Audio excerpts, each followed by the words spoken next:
Banaza is a traveling merchant in a world where magic and demi-humans exist, but remarkably, he is not racist. He believes in actually paying demi-humans for their work, which I guess most people find annoying when they should really be minding their own business.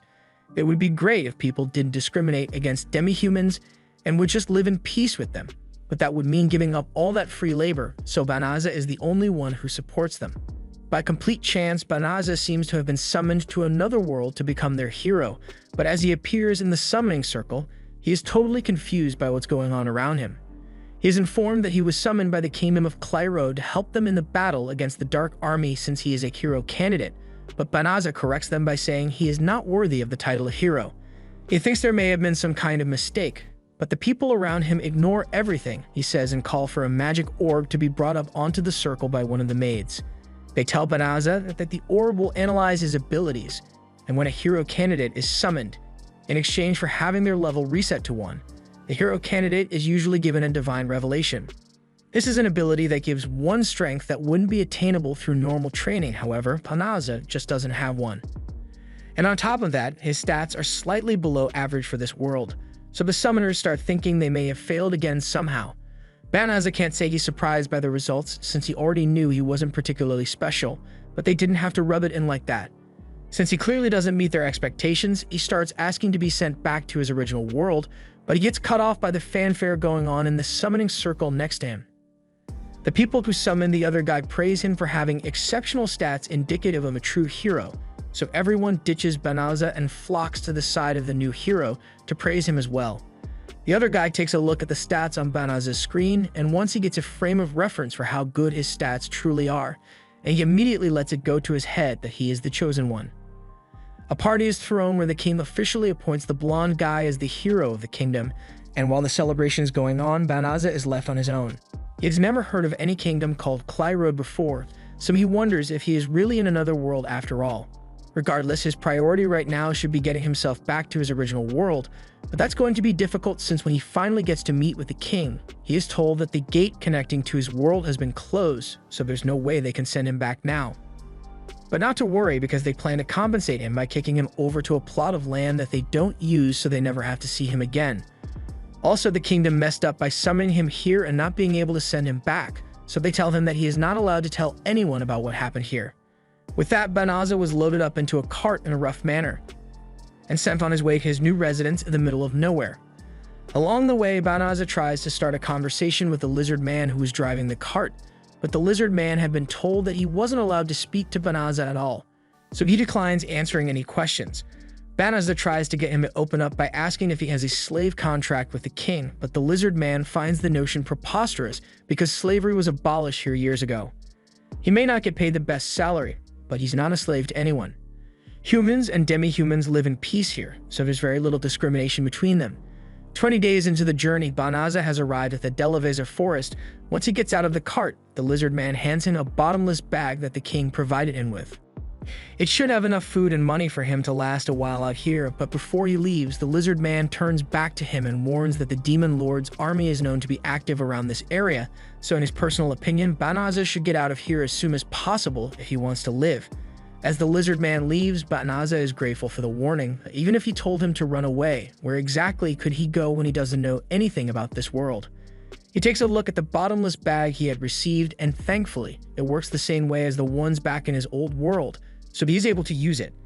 He looks through the items available and pulls out a sword so he can defend himself if he needs to, but although the sword looks impressive, it's still just a piece of junk.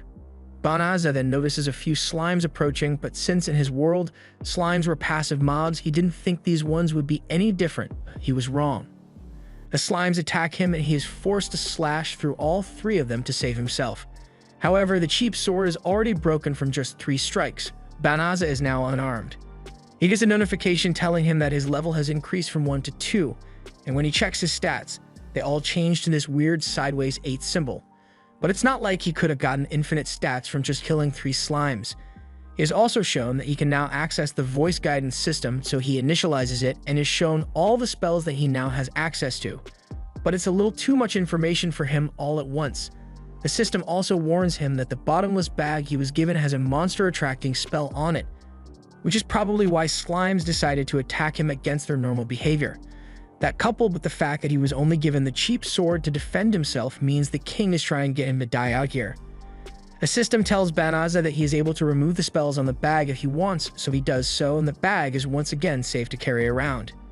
Now that one problem is solved, he still needs to find a safe place so he can protect himself, but as he was about to enter the forest, the system warned him that the forest is contaminated with dense militium. It's a substance that is produced and dispersed by demons, and it is said to be very harmful to humans if they come into contact with it, so it would be a bad idea to go in there as it is now. The system asks him if he wants to purify the whole forest, and it's actually possible for him to do it, but it will cost him 1/3 of his available magic.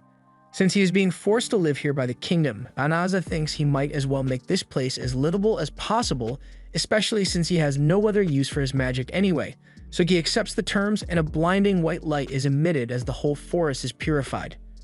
Banaza doesn't realize the scale of the purification he just did, or what that blinding light was, but he then gets a notification telling him that his level has risen, followed by many more of the same notifications.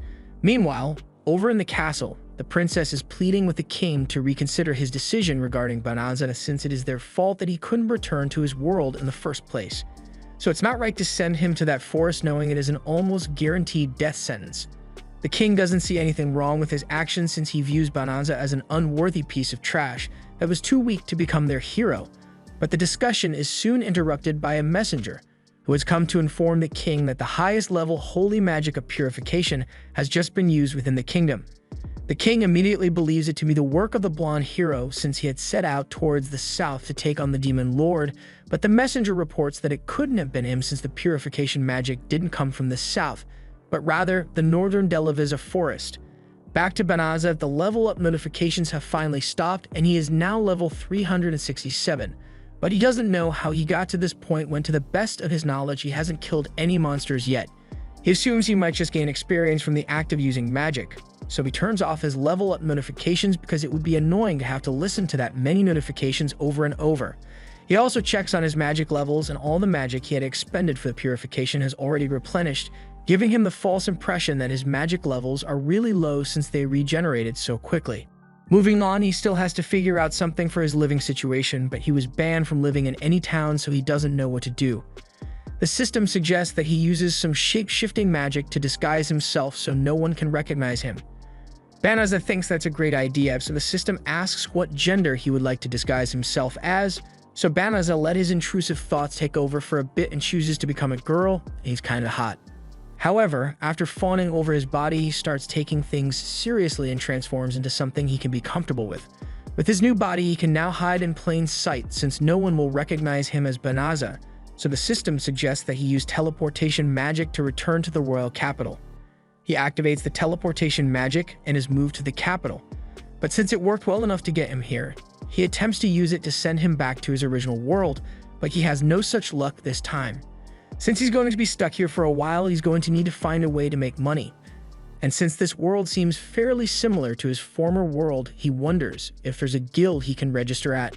He later arrives at the Adventurers Guild and he registers under the name Fleo to keep his real identity secret. After registering, he goes over to the notice board to check out what quests are available since he needs to make some money, but he doubts that he'll be able to get anything good since he is just a new adventurer. Just then, he notices a girl who is looking for an escort to take her to the Delavisa forest, but with the rumors that the Demon Lord's army is stationed there, no sane adventurer is willing to go there for any amount of money. They tell the girl to just wait until an attack unit is sent up there to clear out the forest so it will be safe again, but the girl remains determined to go there now because her family is in danger, so the adventurers stop interacting with her and push past. Fleo approaches the girl and tells her that he is willing to take her there. And it shouldn't take long at all since he can just teleport straight there. Upon hearing Fleo say he can use teleportation magic, everyone in the guild begins talking about him since teleportation magic is something that only the very best sorcerers can use. Fleo hadn't realized it was such a big deal, but it has already brought him so much attention that he is confronted by a royal knight, Bellarosa, and she doesn't believe he can actually use teleportation, so she thinks Fleo is attempting to kidnap the poor defenseless girl, and she and her team are prepared to cut him down immediately. Fleo really doesn't like where things are going, so he tries to defuse the situation by telling the girls that he isn't a suspicious person.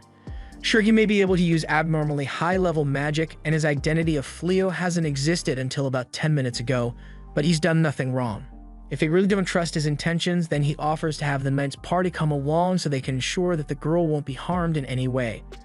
His offer catches them off guard, but they accept and head out into a back alley so they don't draw too much attention. Fleo activates his teleportation spell, and everyone is transported to the Delavisive forest instantly. They are all surprised that Fleo can actually use such powerful magic, so they are convinced that he must be a first-order sorcerer of some kind and are also starting to regret the threats they had made to him earlier. Bellarosa gets down to apologize to Fleo for making rude assumptions about him which were completely baseless, and so do the rest of her teammates. Meanwhile, the girl is confused by the state of the forest since she was sure that it was coated in a thick veil of malicium. But now it's all gone and she can't even sense any magic beasts in the area either. Fleo was about to explain that he used purification magic in the forest, but the system warns him that it could be dangerous to reveal that he can use purification magic when he is speaking to a demon. At the same time, the same girls that were ready to cut Fleo open in defense of the girl have all turned their weapons towards her, stating she is suspicious for wanting to come to this dangerous place. The girl acts scared at first, but once it is clear that the party isn't buying her disguise anymore, she begins to reveal her true form. She is Fenris, the younger sister to the demon General Fengril, and she was initially sent to the human town to learn about them and find someone dumb enough to come back here with her so she could eat them. But now that they know her true identity, she needs them all to die. Fenris begins spreading her malicium, and it is enough to bring everyone to their knees. All except Fleo, who is just tanking the damage. Fenris is surprised that he isn't affected by the malicium, but it doesn't matter to her much since she can just finish him off directly instead.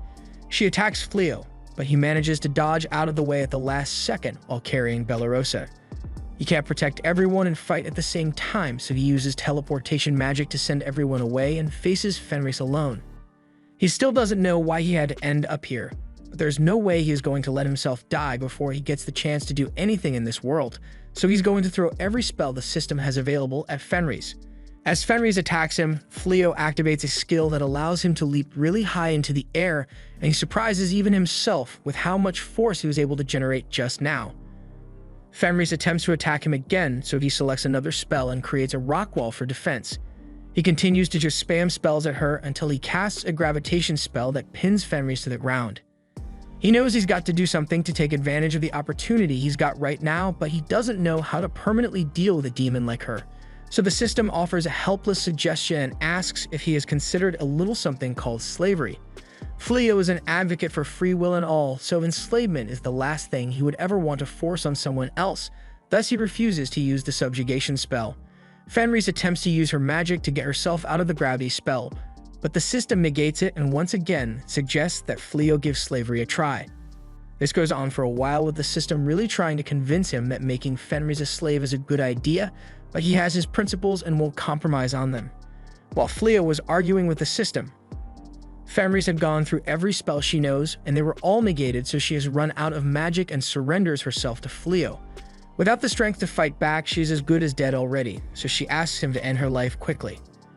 Fleo smiles and tells her that he never wanted to kill her in the first place, nor did he want to fight to begin with, so he undoes the gravity magic and lets Fenris go. She can't believe a human would willingly let a demon live, but Fleo doesn't really care whether he is dealing with a demon or a human. He just doesn't think it's right to kill an opponent who already surrendered. Fenris understands his point of view, but she still thinks he is being very naive. She undoes her beast transformation and returns to her normal human form, but she's naked, so Fleo finds it hard to look at her. He takes off his coat and covers her body before giving her the proposition that if she is willing to not kill humans anymore, then Fleo will look the other way and let her go free. Just not naked. He turns around to see if he has some clothes in his bottomless bag for her to wear, but he then hears a loud thud and finds that Fenris has collapsed. However, the system informs him that it is simply due to her magic being depleted, so there's no reason for him to worry. He sets up camp for the night and spends some time looking through the menu so he can keep track of all the magic he has available to use. But after taking a look at this list, he has no idea why he has access to all this strong magic when he just got here. At the same time, Fenris finally regains consciousness, so she takes a peek outside and sees Fleo sitting in front of the tent. She thinks back to how Fleo completely dominated her without even trying, and she has a strong resistance to magic as well, so he simply overwhelmed her. She always thought humans were a weak race, but now she doesn't know what to think. On another note, it's pretty strange that her magic fully recovered after only a couple of hours when she ran out, so she gets dressed and steps out to ask Fleo if he used healing magic on her. He confirms that he healed her, but if it were any other human, she would have been killed on the spot and skinned to make a Christmas rug, so she gets down on her knees and swears that she will never hurt another human again. And in addition, because she acknowledges Fleo's overwhelming strength, she says she sees him as her master, so she will dedicate her life to serving him. Fleo keeps saying he doesn't want a slave, but this is an isekai, so slavery was always inevitable. Fenris says she'll kill herself right now if she can't become his slave, so Fleo caves and says she can serve him or whatever, but he doesn't want her to die. The two settle down around the campfire as Fleo tells Fenris about the circumstances that brought him here. He tells her that the kingdom summoned him as a hero candidate, but they discovered he had no skills and they couldn't send him back to his original world anymore, so they tossed him out here instead. He then undoes the shape-shifting magic to show Fenris what he really looks like. He changed the way he looks so the people from the castle don't recognize and try to kill him to keep their blunder a secret. But even if he has figured out how to keep himself safe, he has no idea what to do from now on. Plus, he is currently homeless, so he can't provide any stability for her. He tries to convince her to not be so insistent on serving him because it will make her life tougher, but she says her species remain completely devoted to whomever they acknowledge as their master, so no matter what may come or where they go, she will always be by Fleo's side no matter what. Fleo can't really argue with her after her declaration of commitment, so he agrees to let her stay by his side and Fenris jumps on him in excitement. Meanwhile, back at the castle, a blonde guy the king appointed as the hero has just returned from the strike force mission, and it was an absolute failure with most of the squadron being wiped out. The hero immediately puts all the blame on the soldiers and says they all freaked out and nearly got themselves killed as soon as they saw a magical beast, but he graciously fought tooth and nail to save as many of them as he could, so he won't stand here and be called a failure. The king isn't falling for such obvious BS, so he asks one of the soldiers that was in the squadron what actually happened, and the real story is that the hero stayed behind the army the entire time, and as soon as monsters appeared, he hightailed it out of there, leaving the soldiers fighting for their lives. All in all, he was a bitch. As the blonde hero is leaving, he begins complaining to himself that he has not leveled up at all in the past month. Despite his constant training, the level of his skills remain the same as they were when he was first summoned, and even at that, he is barely strong enough to handle a human or a weak magical beast on his own. So he would get his ass handed to him if he even attempted to fight a magical beast of a higher level. Just as his frustrations were hitting a boiling point, he is suddenly approached by the servant that was assigned to him by the castle, Suya. Since he's not in the best mood right now, he decides that he will go out and treat Suya to all the wonders of luxury. All at the expense of the royal family, of course. Meanwhile, Fleo is thinking of the best way to make some money of his own, so he plans to head into the Adventurers Guild to take on some quests, and Fenris is eager to join her master in whatever he wants to do. Fleo has no problem with her following him, but he would appreciate it if she dropped the master title and just used his name. As they are walking through the market, a man calls out to Fenris to get her to buy some veggies, thinking she and Fleo are a married couple.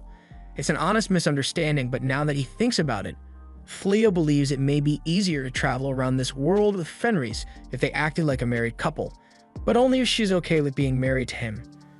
Fenris is absolutely elated at the idea of marrying Fleo because her species hold no greater honor than being able to say that their husband is stronger than everyone else. Fleo feels the need to clarify that they will just be pretending to be married to one another, but Fenris doesn't care about the little details as long as she gets to call them her darling. After getting to the Adventurers Guild, Fleo has a guild ID issued to Fenris as well, and she's a little embarrassed because having this means she and Fleo will have a matching accessory. And in her culture, there is something similar which is done as part of a mating ritual. The guild receptionist pretends she didn't hear that whole conversation and just asks Fenris what name she would like to register under, so Fenris merely gives her full name and demon army title, but Fleo stops her in time and just puts down Ray's for her name. Later, Ray's apologizes for nearly getting herself exposed, but he says it is fine since nothing bad happened. Just then, a bell is heard ringing as the receptionist announces that there is an urgent quest they need handled. A huge group of psycho bears have been sighted near the city, and they are heading here right now. Those are the same bears that the blonde hero ran away from, so the adventurers are all scared to tackle this one. To incentivize them to accept, the guild is prepared to offer 10 times the usual reward for the psycho bears, making this a really good way to make some money, especially since there are no rank requirements, but Fleo is still hesitant to accept. Fenris doesn't get why he is so scared since she is sure he could take out the bears in no time, but he still doesn't know just how strong he is, so hearing that the hero lost to these bears has him spooked.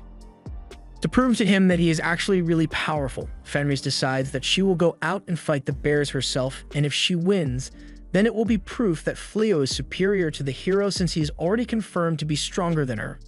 They both teleport to the last location where the psycho bears were spotted, and they find a house nearby which the guild told them they can use as a base while they hunt.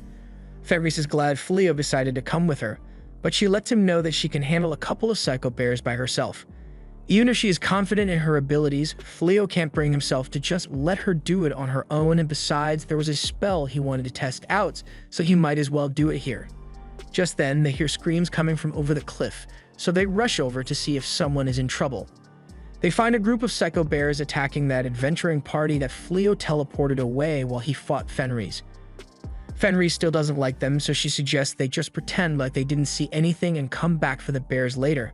But the girls are about to be killed, so Fleo jumps in and uses his lightning magic to take out a bunch of the bears, and since Fleo got himself involved, Fenris jumps down to take out the last bear by stomping it into the ground. However, she still complains that Fleo is being too nice. As Fleo jumps down as well, the knights recognize him and give their thanks for him once again coming to their rescue.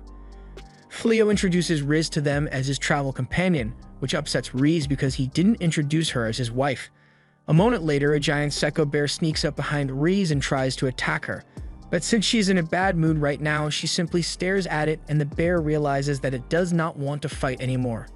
It falls backwards and lays there, leaving everyone confused. But they soon come to learn that the bear just gave up and surrendered to them. It's good that the bear is smart enough to know that it is outmatched, but they can't exactly just let it go either because it'll just attack someone else eventually. Thus, they come up with the idea to keep this psycho bear as a pet so it doesn't attack people anymore. Fleo takes a look at the system and finds something called restriction magic that will keep it from going wild, but even though the bear is tame now, it will still cause a panic if they just walk around with it like this, so he uses shape-shifting magic to make it look like a bunny. The knights can't believe they just witnessed someone tame a bear and then transform it into a bunny, but absurdity aside, Fleo and Riz are definitely powerful, so Belorosa has a request to ask of them. She wishes for Fleo to train them to be able to defeat monsters on the level of psycho bears. After the hero came back from his defeat, he blamed the knights for being too incompetent and threw a tantrum, locking himself in his room until they become strong enough to fight so he doesn't have to. Now, it's a completely unreasonable demand, but the king had no choice but to accept, so he ordered the knights to go train themselves. So far, it has been going about as bad as you would expect considering they nearly got killed back there, so they would appreciate it if he trained them.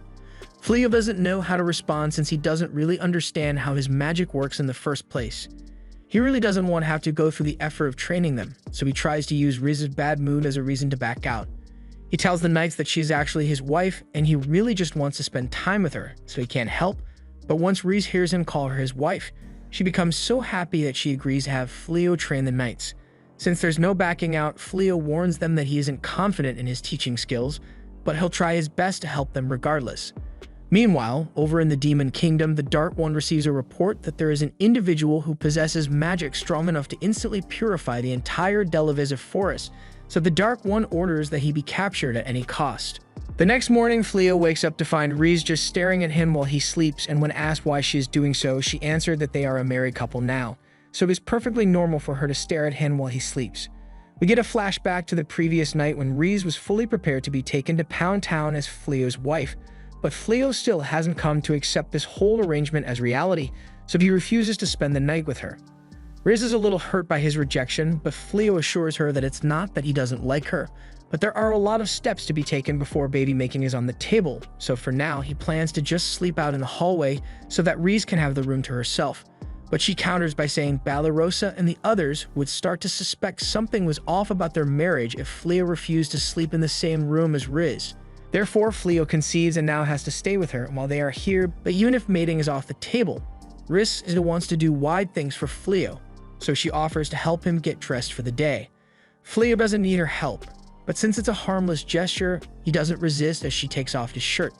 But at that moment, Balarosa enters the room, and considering the situation, she feels like she is seeing something she shouldn't, immediately leaves. Later that day, they begin the training they agreed to do, but as Balarosa is faced with a giant boar, she runs away as soon as it charges at her. The warrior tries to take over as the damage dealer, but she takes one swing, and she's immediately out of moves because that's all she knows how to do. Before she can get gored, Riz tells Balanov to stop being useless and use her magic to help, so she deploys a defensive spell which is able to block the boar's strike. Fleo then tells Bylary to shoot at the boar, but when she does, this is all the damage the arrow manages to do. It is safe to say that this team is absolutely dog water when it comes to a fight, so Fleo's got a lot of work ahead of him if he plans to train them until they're decent.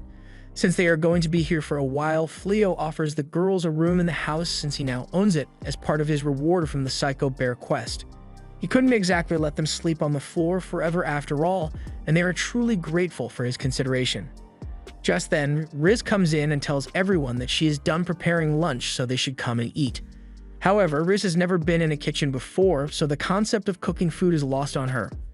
Fleo doesn't want to get food poisoning, so he suggests that they cook the meat, but he won't let Riz do it because she's guaranteed to burn it to ash if she tried.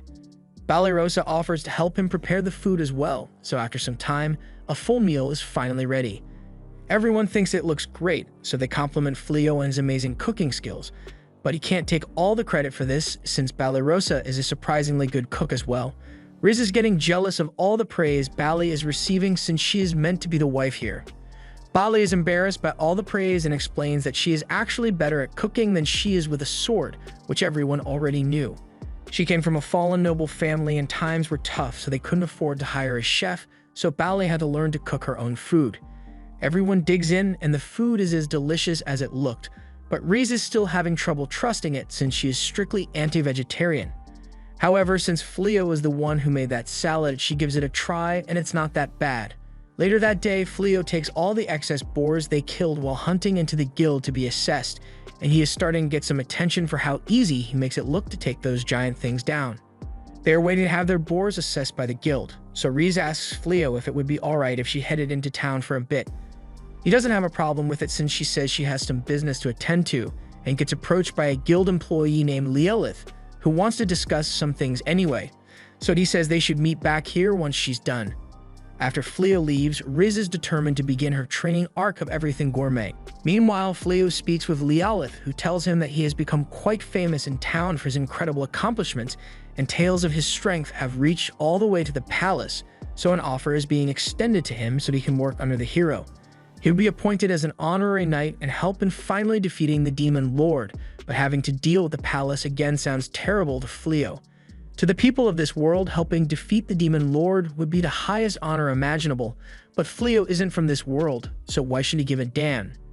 He bluntly tells Leolith that he has no interest in anything to do with the hero, nor does he plan to take part in the battle against the Demon Lord, so after saying everything he wishes to say, he simply leaves.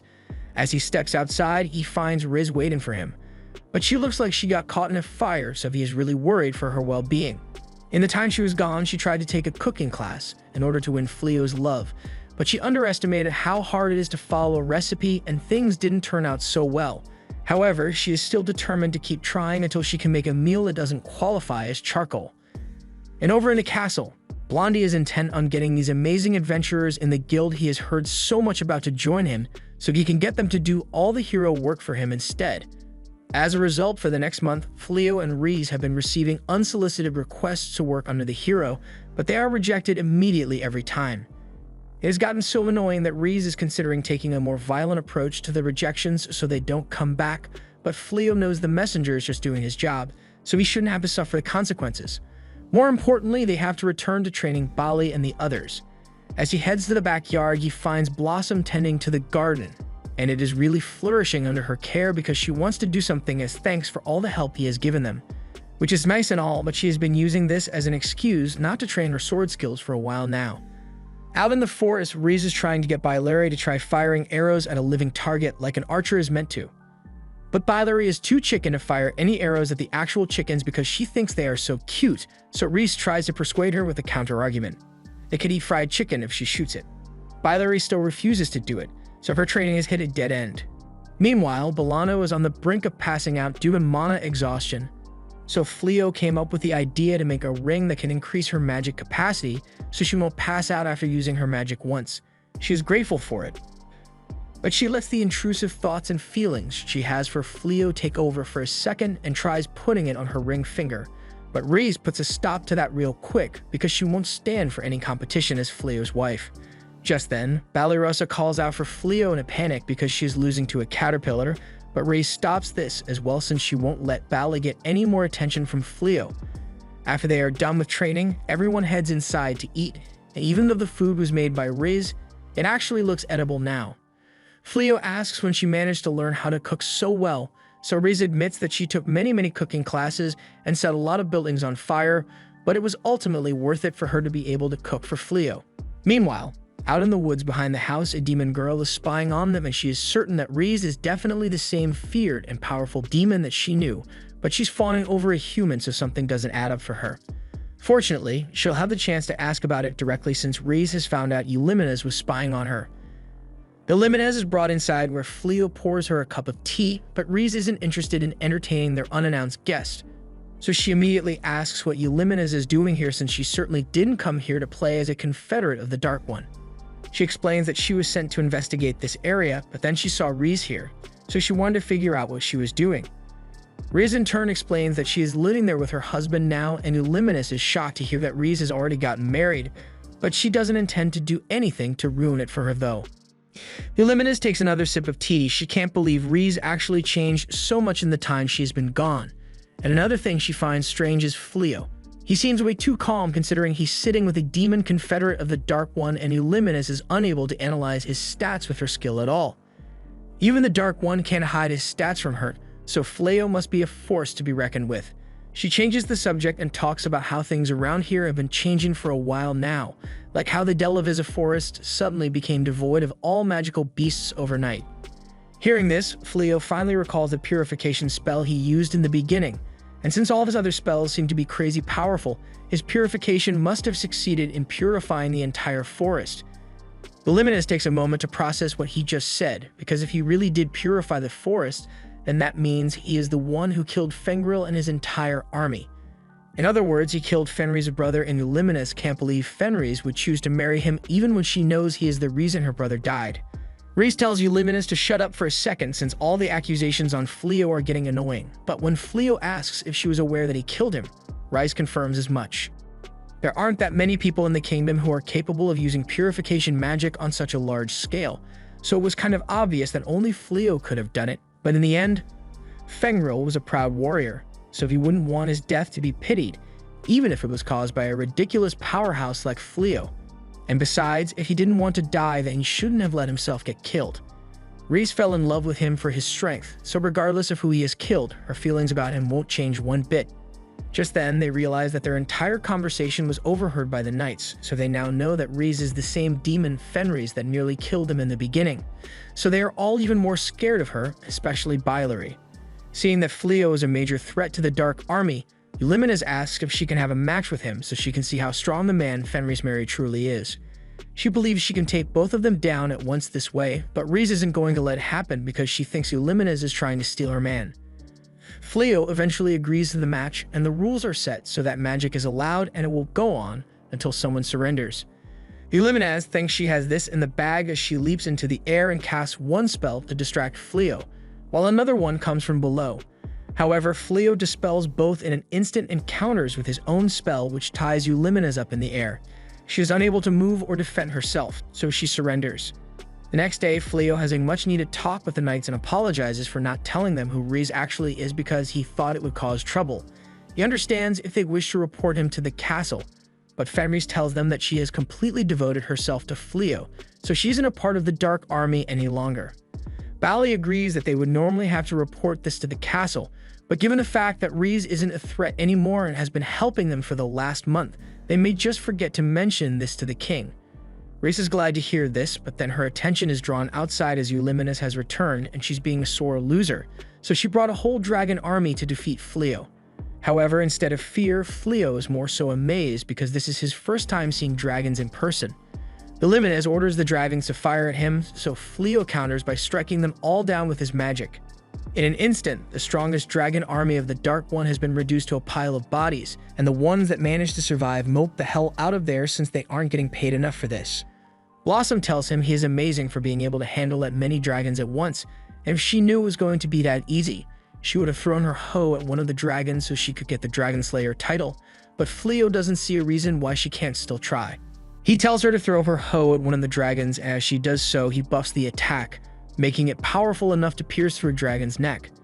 She manages to get the title, so the others all rush to Fleo to ask for his help as well, but all the dragons have already left, so they are out of luck. Meanwhile, Lord Gull of the Dark Army has been watching everything and is shocked that Fleo possesses so much power despite not being the hero, so he decides to go and challenge him personally to end this. After their last unwanted guest, Fleo decides to put up a barrier around his house so he will be able to tell as soon as anyone steps foot on their land. Riz is glad that they now have a security system, so if Eulimina's attempts to come back here again, she'll send her packing immediately. Even just thinking about her makes Riz really mad, but Fleo tells her to calm down since it's not that big of an issue. Riz doesn't get why Fleo is being so kind to Eulimina's when she was the one who attacked him first, but it's not so much that Fleo is trying to be nice to her. It's more so because he feels guilty for accidentally killing all those demons in the Delaveza forest without knowing. However, he keeps his guilt to himself and tells Riz it's nothing, so they both get ready to head back home. Meanwhile, back at the house, the girls are all still staring at Blossom's status screen, and Blossom is humbly bragging that she has the Dragon Slayer title. While they are all still admiring it, Valorosa leaves the group and says she is heading off to hunt for the day. The others think it is noble that she is so dedicated to her training, but in reality, she left so she could cry her eyes out because she wanted the Dragon Slayer title too. The Dragon Slayer title is something so extraordinary that every adventurer works really hard in order to get it at some point, but Blossom just got it for free. However, while she was still sulking, she is approached by a man from behind, and he asks for directions because he is here to meet an old friend of his. Valorosa finds it strange that someone would be out in a forest full of magical beasts with such little gear, so she remains cautious and asks who he is here to meet while gripping her blade. The man answers that he is here to see Riz, but if that's the case, then Valorosa deduces that he must be a part of the Dark Army and draws her sword on him. She asks what business he has with Riz, so the man explains that he doesn't want any trouble, and just came here to catch up with her. But if he's not welcome, then he'll take his leave for now. But he asks Valorosa to deliver a message for him and asks Riz if she would be willing to have a chat with him over some tea. Valorosa accepts his request, but before he leaves, she asks what his name is, so the man responds, saying he is called Gozo. A little while after he left, Fleo and Riz come running up to Valorosa and ask if she is alright. Valorosa says she is fine, but a member of the Dark Army was just here looking for Riz. He said his name was Gozel, so Riz immediately knew who it was, but she thinks he could have chosen a better fake name than Gozel. Fleo and Riz came here as fast as they could because the barrier picked up something odd, but what they saw when they got here shocked them. Valorosa was threatening someone whose status said he was the Dark One. So in other words, Gozel could have folded her with a sneeze if he wanted to, but he chose to be civil. His real name is Gull, and now that Valorosa realizes what she did, she's terrified that he may come back for revenge against her later. The next day, Gozel shows up at their front door and Riz is surprised he actually showed up after all. Fleo greets him and invites him to join them for tea inside, but Gozel finds it strange that Fleo is so calm in the presence of the Dark One. As they walk down the hall, Valorosa comes out to go hang some laundry, but then she sees Gozel and he feels like getting some payback for earlier, so he drags her into the meeting with Fleo and Riz, and she's sitting right next to him, so she's scared out of her mind. Riz asks Gozel if he is here for revenge, but he has another purpose for coming here. He wants to recruit Fleo to join the Dark Army. Fleo is a little confused by his request, but Gozel is dead serious, so Fleo gives his honest answer and declines the offer. Gozel is disappointed that Fleo refused his offer, and he asks why he isn't fighting on the side of the humans if he doesn't want to join the Dark Army. Fleo sees no reason to side with humanity just because he is human, plus he has got some personal beef with the king for summoning him here and try and get rid of him.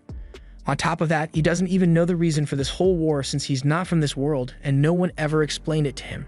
Gozel takes it upon himself to explain the war to him. Although it has been going on for so long that there are a few people who still remember the actual reason the war started in the first place, but as far as Gozel knows, it started when the first Dark One arrived in this world after being transported here. He was rejected by the humans, so he rose to power among the demons who accepted him as their ruler since they were being oppressed by the humans at the time. That's how the war started, but the longer it dragged on, the more ill will accumulated and stopping it will become almost impossible without one side being eradicated. Fleo asks Gozel if he wishes to stop the war, and Gozel confirms as much, stating that he has no intention of taking over the world like the first Dark One, but he is the king of the demons, and he can't just let his people be put under threat of destruction at the hands of the humans. He unleashes his demonic pressure and asks Fleo once more to join him. But Fleo remains unfazed and reiterates that he has no intention of siding with the humans or demons in this war. Seeing that Fleo is going to be changing his mind on the matter anytime soon, Gozel accepts his decision and gets up to leave, but he makes it clear that this doesn't mean he has given up on winning Fleo over to his side. As he leaves, Gozel thinks to himself that he never would have imagined that he would find someone who could withstand his presence so easily, and she didn't even throw up on herself, so Gozel now has an interest in Balarosa. As he leaves, the other girls come over to check if Balarosa is still sane after what she just went through, and she is definitely going to need some therapy to process this. Balarosa settles for the next best thing and just stays in bed the whole day, so the next morning when she wakes up, she walks downstairs and greets everyone, only to find Gozel in the kitchen having breakfast with Fleo and Race. Riz still doesn't like him being here, so she wants him to just eat his food and leave, but Fleo thinks she's being too rude to him. Gozel spots Balarosa and says she should come eat with him, but she doesn't want a repeat of yesterday, so she makes up an excuse about needing to get herself dressed first and runs away. But that just makes Gozel more interested in her. Later, she tries to sneak out of the house so she doesn't run into him again, but he was already onto her, so he was waiting outside the door. He tells her he would like to have a chat with her, but she is still really scared of him, so she uses her sword training as an excuse to run away again. The next day, Gozel approaches her again, but she still finds more excuses to avoid him, although that won't stop him from pursuing her. While all this was going on, some spies of the king had been watching Fleo's house and reported that a demon has frequently been visiting him for unknown reasons. The king is enraged that Fleo would ignore his summons, but would then go and join the demons, so he is ready to send soldiers after him. However, the first princess, who is apparently the only voice of reason in the castle, tells the king that it is a bad idea to send soldiers after Fleo now, since they don't know for sure if he actually sided with the demon army or not. And it's just a bad idea in general to antagonize a person who is so powerful. The king refuses to listen to logic and common sense, and things won't get any better because the blonde hero arrives in the throne room, single-handedly dropping the average IQ of the room by 20 points. He has come here with the brilliant idea to force Fleo into fighting in the war, so he asks to be given some soldiers to go and threaten him, because that's totally going to work out in his favor. Over in the Demon Kingdom, Gozel is about to head out to Fleo's house once more, but Euliminus doesn't think it's such a good idea since Fleo is really dangerous. But Gozel doesn't see it that way since Fleo is actually a really understanding person. A lot better than the king who just ignores reason in favor of violence. If he has any chance to win Fleo over, then it would be in his best interest to take it. However, he hasn't forgotten about the ongoing war and is making plans to have his troops move out soon. Meanwhile, back at Fleo's house, he has been working on a prototype of some new equipment made of dragon scales so he can sell them in town. It will take a while before he can make it good enough to be sold, but once he's done, they'll be able to make a decent income off it.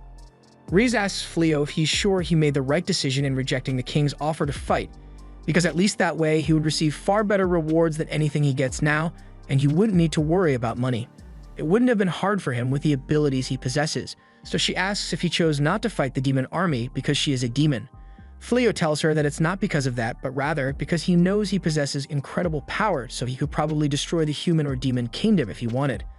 With that much power, he doesn't want to fight anyone as long as he doesn't have to. Just then, they hear a knock at the door, and Riz is sure it must be Gozel again, but Fleo's barrier didn't detect any demons in the vicinity, so it can't be him. As Fleo goes to answer the door, he is greeted with the unpleasant sight of the blonde hero's face and an army of soldiers. He tells Fleo that he has two choices here. Either he can choose to become his subordinate and help defeat the Dark One, or the blonde hero will declare him a Dark Army informant and cut him down immediately. The hero really thinks he accomplished something with his statement, so he is basking in the glory of his own ego. However, Fleo just tells him, "No, I don't think I'll do that." He makes it clear that he doesn't want to fight in the war at all, so he won't be siding with either the kingdom or the Dark Army, but that just makes the hero threaten him as a traitor.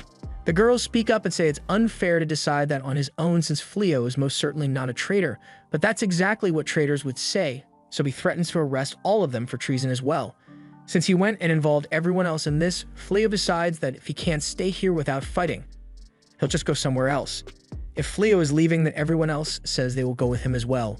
Since everyone is in agreement, Fleo casts his teleportation magic to move everyone, as well as the house and land. The hero is stunned by Fleo's ability to use teleportation magic, so he is starting to realize that he may be the inferior one here. Just then, the soldiers spot the man they believe to be a demon, so the hero tries to salvage the situation and orders his men to capture the demon. Gozel is confused why there's a huge hole where Fleo's house used to be, but when he is surrounded by soldiers from the kingdom, he realizes that they must have forced Fleo to leave the area, and he is really angry about it. So much so that he vows to teach them a lesson and calls for his troops to immediately begin their assault on the Clyrode kingdom. Back at the demon castle, Euliminus, as well as all the other demons, heard the declaration of war, so they all awaken to fight. Seeing this, the hero does the only thing he knows how to do and runs away while leaving his soldiers to die. Meanwhile, Fleo has successfully relocated his house to a plot of land near a village called Hauto. Fleo came here a while ago to sell some dragon scales in town, and since it's really far from the capital, there's no way that either the hero or the Dark One will be able to find them, which especially relieves Balarosa because she didn't want the Dark One to end up proposing to her. Fleo apologizes to Reese for having to move so suddenly, but she doesn't mind where they go as long as she gets to stay by his side, and to celebrate their relocation, she decides to cook a wonderful feast for Fleo and the others, which they are all excited for. After Gozel had the order to begin invading the kingdom, several attacks have been carried out as they made their way through the kingdom's outposts. The situation has gotten so dire that the king receives reports saying that the northern barrier may not be able to hold them back much longer.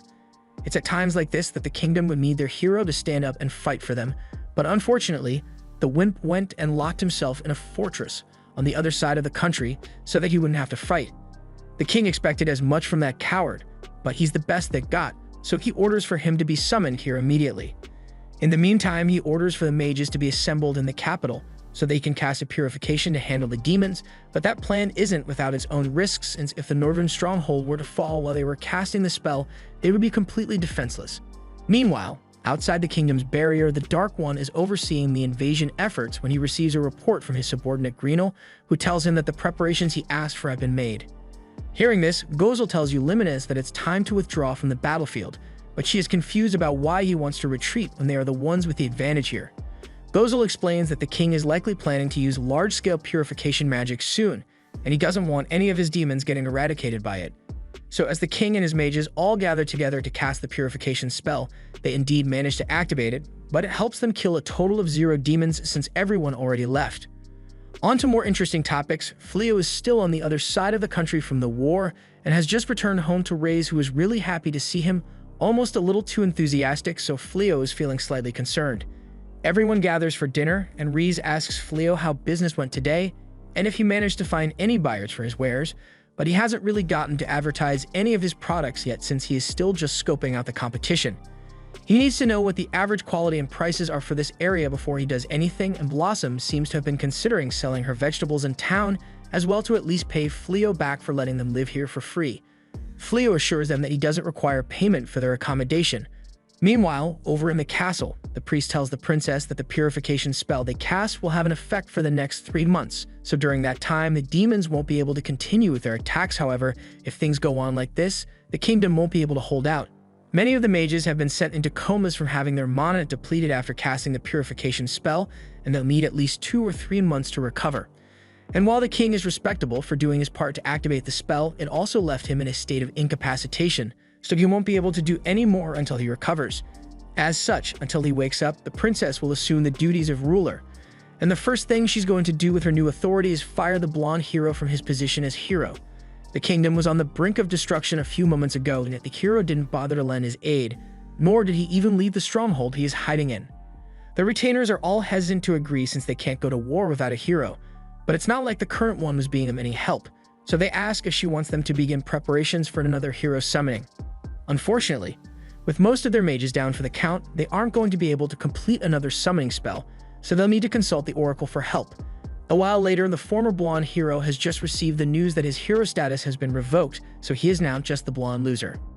He tries to argue his way back into the stronghold by saying he was appointed by the king to be the hero, but the guard is sick of his shit, so he just dumps his stuff in front of him and walks away. That night, while Fleo and Reyes are in bed, he asks if she's still asleep, and when she responds, he tells her that he's thankful for everything she has done for him. He knows it must be hard enough for her to live with humans to begin with, but she also pushes herself to do the housework and act as his wife, so he is really grateful for it since there's no way he would have had such a peaceful life if he were alone. Coincidentally, the next morning, all the girls decide to do something special for Fleo and Reese, so they tell them that they'll handle all the housework for today, so Fleo is free to go out on a date with Riz. Riz is certainly excited by the idea, but Fleo is hesitant because he has never been on a date before. However, he's already married to Reese, and there's no backing out now, so he gets dragged off for a day of fun in town. He and Reese go out and do a lot of fun date things, later arriving at a market where there are a bunch of rare items on display. Fleo wants to thank Riz for all the help she has given him, so he tells her that she can pick out anything she wants and he'll get it as a gift for her. She is really happy that Fleo wants to give her a gift, so they spend some more time walking around and looking for something Riz likes until eventually they come across this stall selling jewelry, which would make a perfect gift for Riz. So Fleo picks out a blue brooch that matches Riz's general colors, and she absolutely loves it. So much so that she spends the entire night just staring at the wonderful gift she received. The other girls find her behavior a little odd, but she did say something about the brooch being a precious gift from Fleo, so they can understand why she's so happy. But they are also very jealous as well.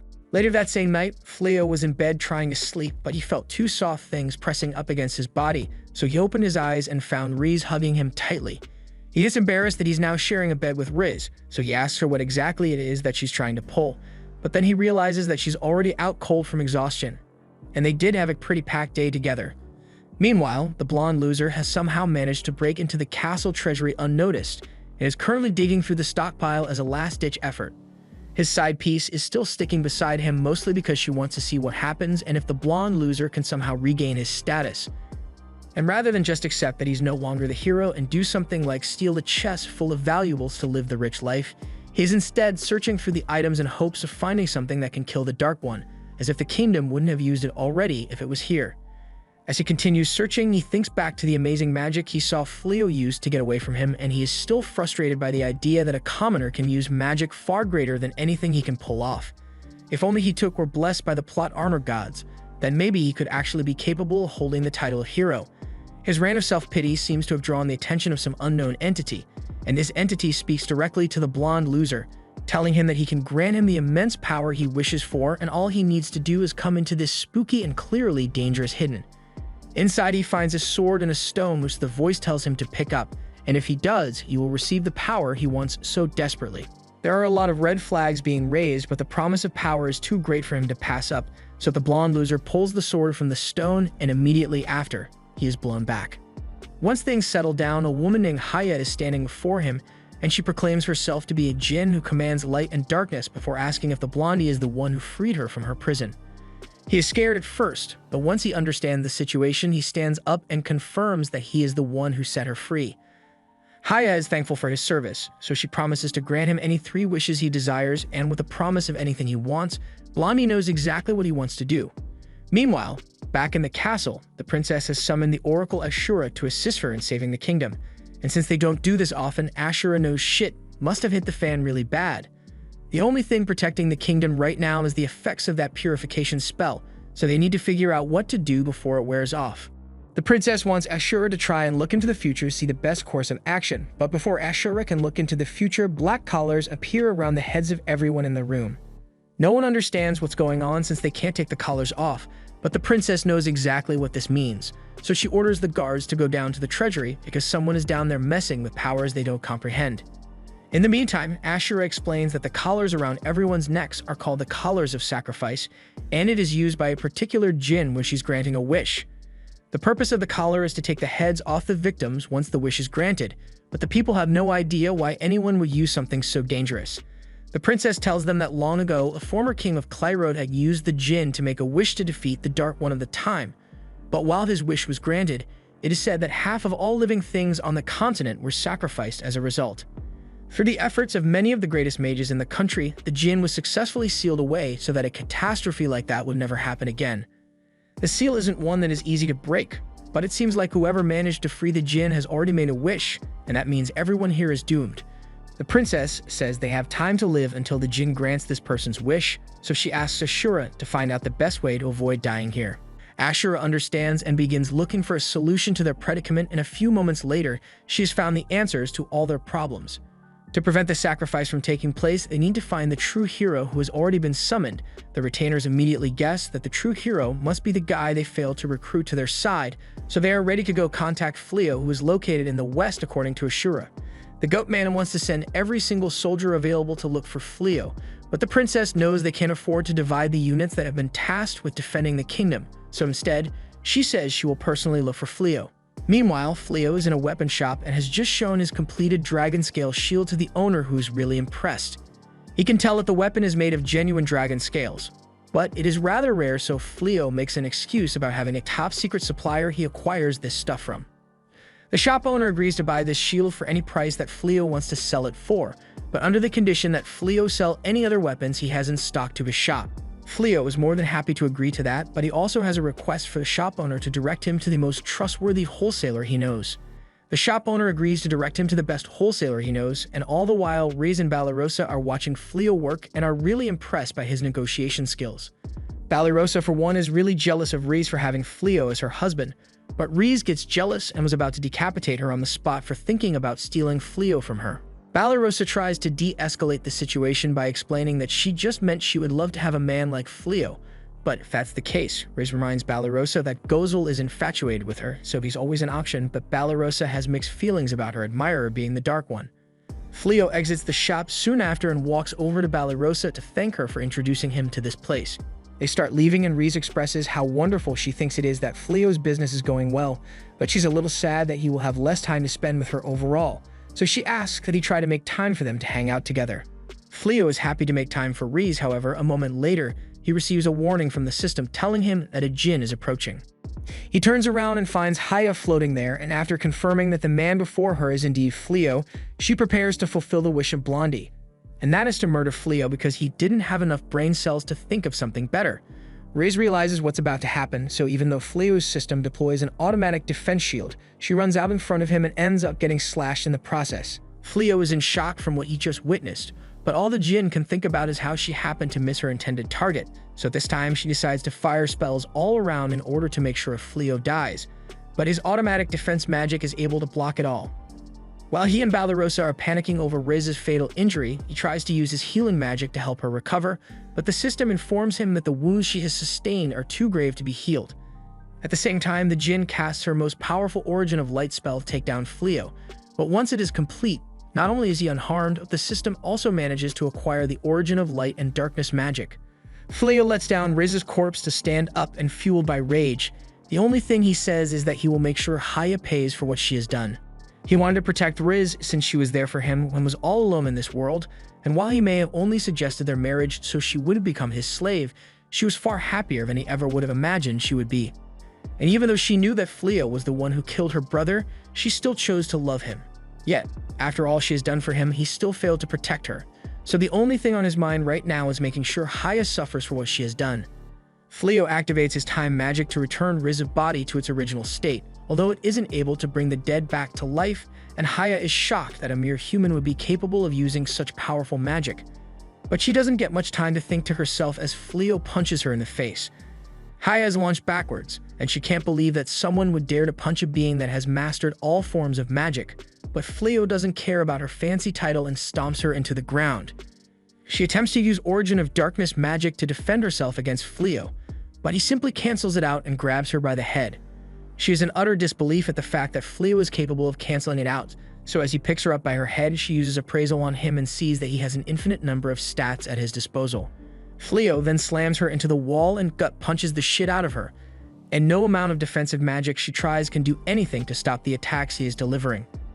At the same time, it seems Riz has woken up and Balarosa asks if she is alright. She says she is fine, but she wonders what happened since there isn't a scratch on her body, even though she should be dead. Balarosa explains that Fleo used his magic to help her recover, but right now he's so overcome by rage that he is beating down Haya nonstop.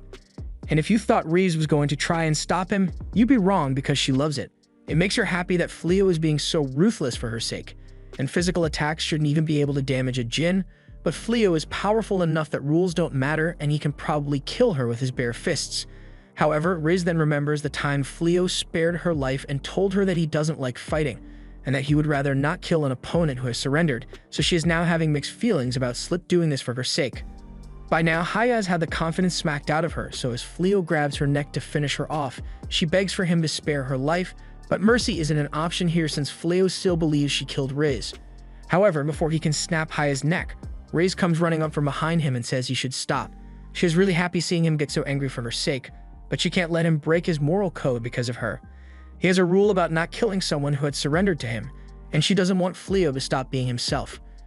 Fleo snaps out of it and realizes Riz's body is warm, so she really is alive, at which point the two embrace each other while Haya is still unconscious on the floor. Meanwhile, the princess has just arrived near the town in search of Fleo, but the mages she had asked to use teleportation to bring them here seem to be in poor health since they have just barely recovered from their mana depletion. The princess actually cares for her people, so she asks the guards to make sure the mages are protected while she goes to find Fleo, but it shouldn't take long since they just have to ask around for him. Just then, the collars of sacrifice are immediately destroyed, and the princess knows it could mean only one thing: that the djinn failed to grant the wish it was asked for. Back at the castle, things are looking grim for the blonde loser because the treasury has been surrounded by guards and there is no way for him or Suya to get out. He's out of dumb ideas now, and Suya is scared because if they get themselves caught, it will surely be executed for what they've done.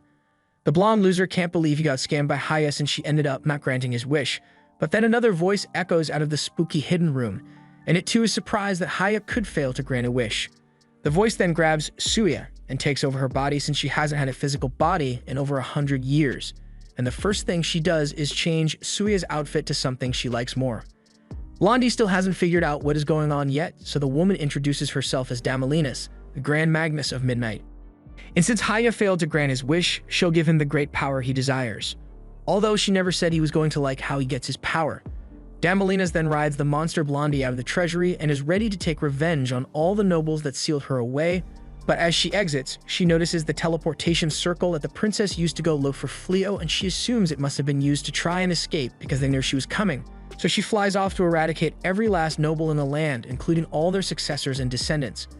At the same time, Fleo has just healed Haya, and once she wakes up, she immediately begins pleading for forgiveness since she doesn't want to fight Fleo anymore. She realizes she was healed by Fleo. That's only because Riz managed to survive in the end, and now they need to figure out what to do with her since turning her over to the guards wouldn't do much good since she's stronger than them. Fleo thinks they could just seal her away in the castle treasury like before, but Haya doesn't understand how Fleo could possibly know about where she came from. The reason he knows about that is because while Haya was unconscious, he used a spell to look through her memories and saw everything from the moment she was unsealed to the wish Blondie made to have Fleo killed. He knows she's a djinn that grants wishes, but only at a massive price, so if he just sends her back to the castle, then the same thing might just happen again one day. Therefore, Riz decides that it would be a good idea to make Haya Fleo's servant. Fleo tries to reject the idea, but Riz stops him and mentions that she is well aware that he doesn't want a servant, but they can't trust the castle to keep Haya under control, so they should keep her close by. It also helps that Riz loves how strong Haya is, so Fleo gives in and agrees to let Haya join them. But he asks Riz if she is really alright with it since Haya did kind of kill her back there. Riz is indeed frustrated by it, but in the end, it was her own lack of strength that allowed Haya to defeat her in the first place, so she can't be mad about it.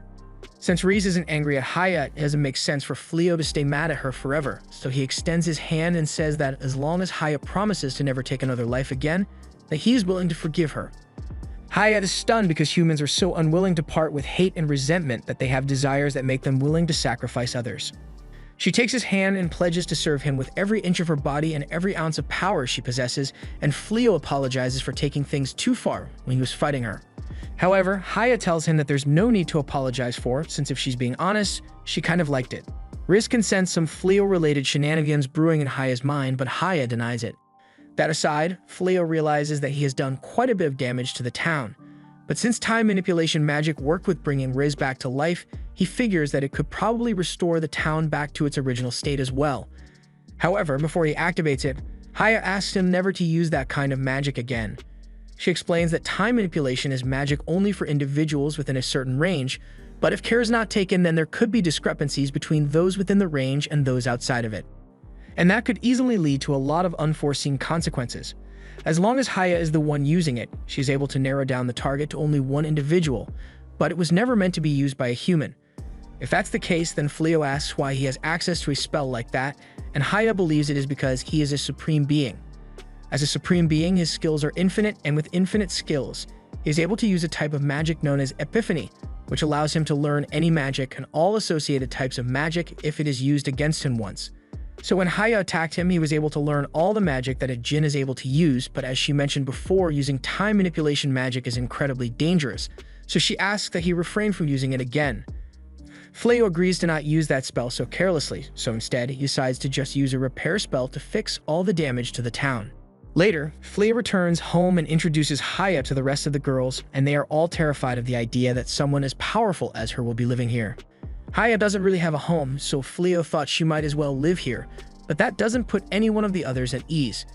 Balarosa comes in and says the room is ready for Haya, and to calm the others down, she says that Haya probably won't kill them as long as Fleo is around.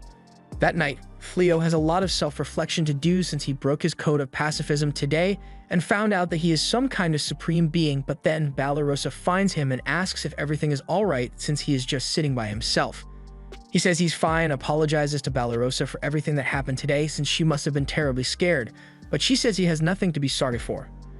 Fleo says he may have incredible power, but he has no idea how he is supposed to use it, and Balarosa doesn't know how to help him since she wouldn't know what to do either. Recently, she's been realizing that a lot of the people she had thought were enemies are actually really nice, and some people whom she had thought were allies are actually scumbags. So she doesn't even know why she is training to get stronger anymore because she has no idea who she should fight. She is thankful that she met Fleo and Riz because they opened her eyes to the fact that nothing is completely black and white, and talking to her seems to have lifted Fleo's mood a bit. Fleo heads up to his room and he sees Riz lost in thought, so he asks her what's wrong. She doesn't say anything at first, but then she grabs Fleo's hand and flips him over onto the bed before asking him if he's going to go back to his original world. Fleo is confused by the sudden question, but based on what Haya said earlier, Fleo has now acquired all spells that a djinn should be able to use, which means he now has the ability to return to his world if he wants to.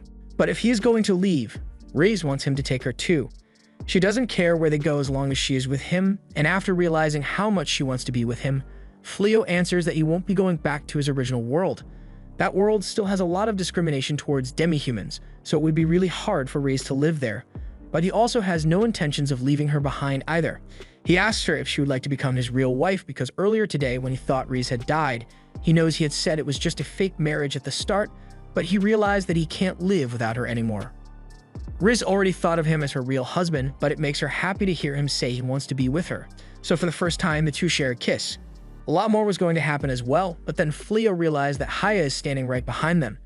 They are both embarrassed and Riz asks how long she has been there, but Haya has been watching since the moment Fleo sat down on the bed, so she saw everything. Fleo bans Haya from spying on him anymore, but she doesn't see what the issue is since breeding is a totally natural thing, but that doesn't change the fact that he doesn't want to be watched while he's doing it. Even though the djinn problem has been solved, the princess is still searching through town for Fleo. But since the only description she has of him is that he is meant to be really powerful, the locals have no idea who it is that she is looking for. She leaves the store disappointed since she hasn't managed to gain any new leads on Fleo's locations. Meanwhile, Fleo is having a delicious meal with everyone, and this time Haya helped as well. Haya says she could have used magic to make everything in an instant, but Riz wanted to do it by hand to make it special. She takes pride in cooking since she's Fleo's wife, but since Haya wants to help out, she can handle the cleaning and laundry from now on.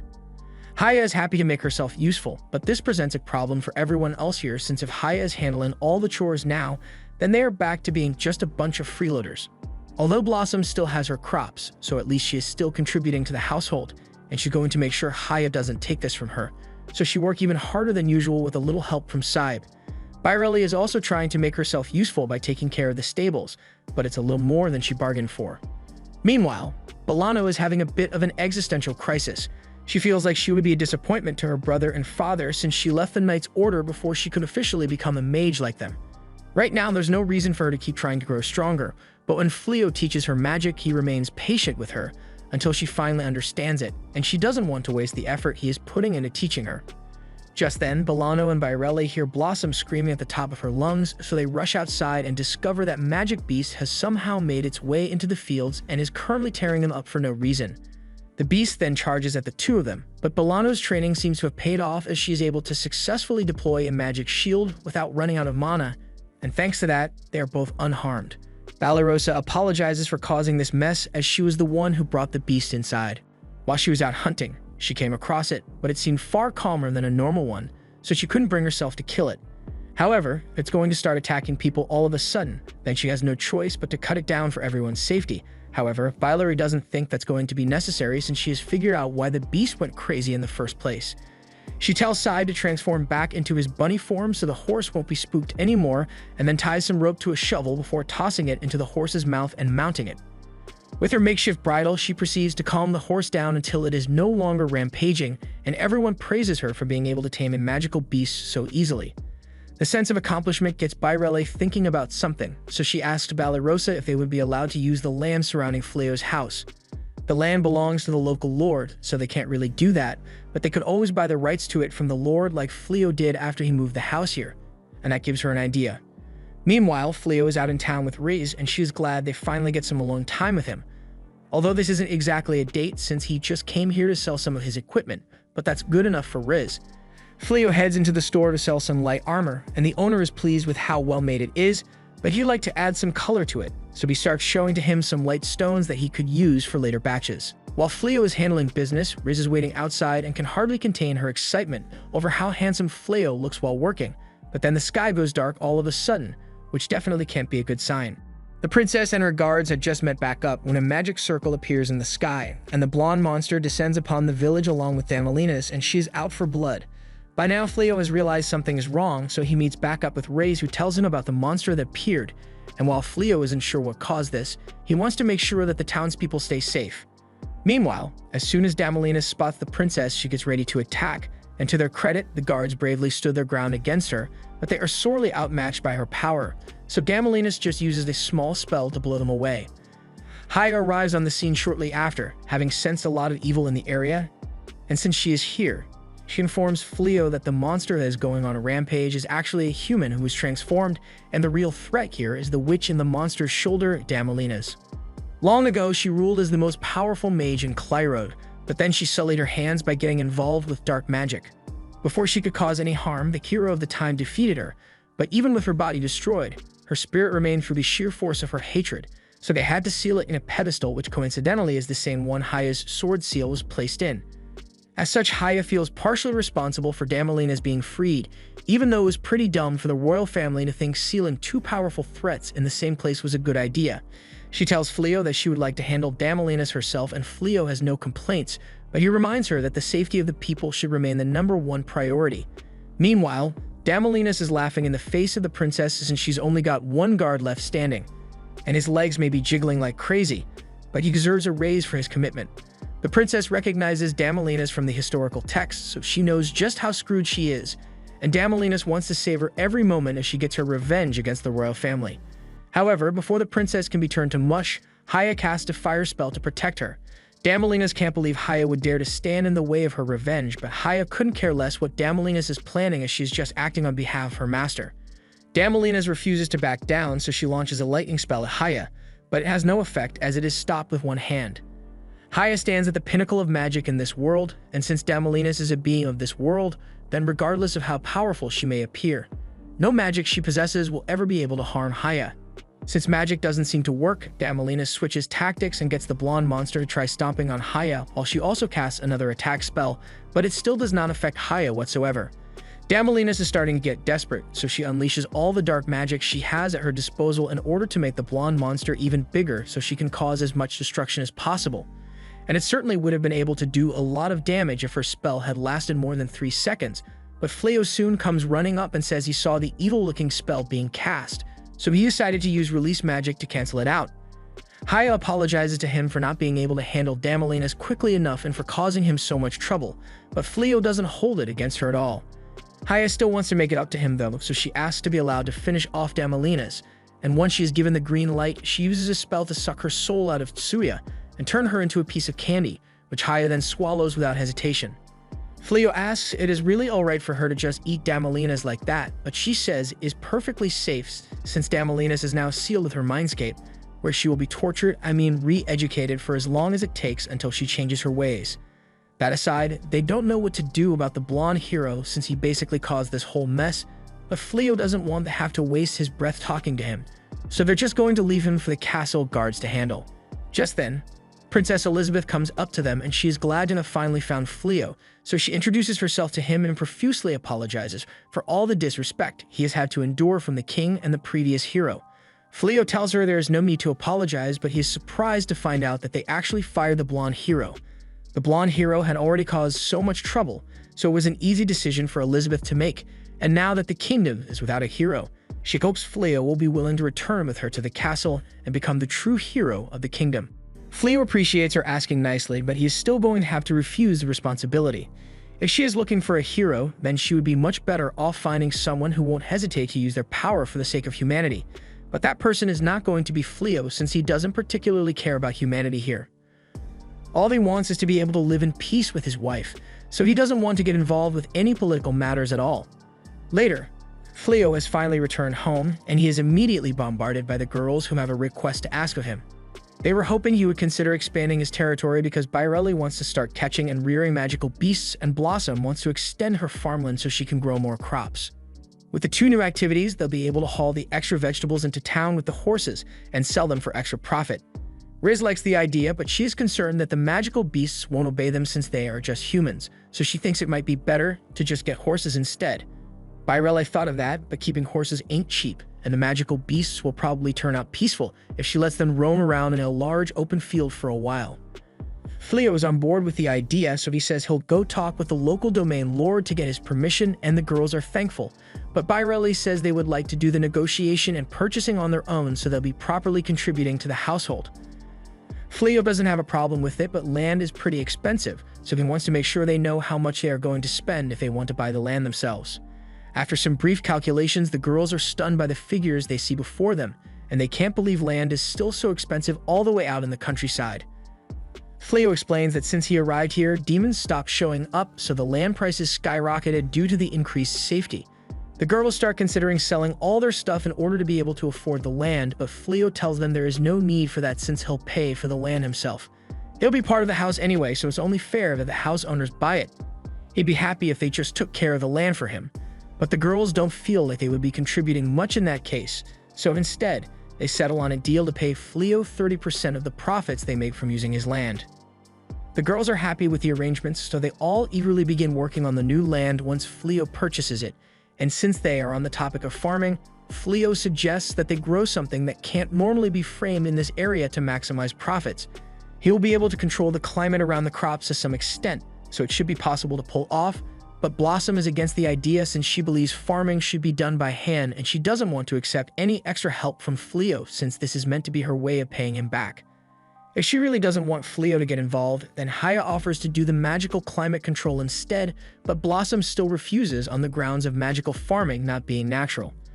Haya isn't going to push the issue, but she does mention that doing it without magic is going to be terribly inefficient, and Balana sides with her, urging Blossom to let Haya use magic on the farm because she is interested to see how it turns out. They notice that she is fully dressed for something, so she tells them that she was just about to head out to the Magic Academy since she was accepted there. She wanted to attend so she could relearn magic from the basics, but after the application test, they thought she was qualified enough to become a teacher there, and it's all because Fleo taught her how to be a lot less of a screw-up with magic. Fleo helped her realize that magic can be used for much more than just combat, so she really wants Blossom to try growing crops with magic as well. And after a little persuasion from Fleo, she finally gives in. Now, everyone is doing their part to contribute to the household income, except Balarosa, who is still technically a freeloader.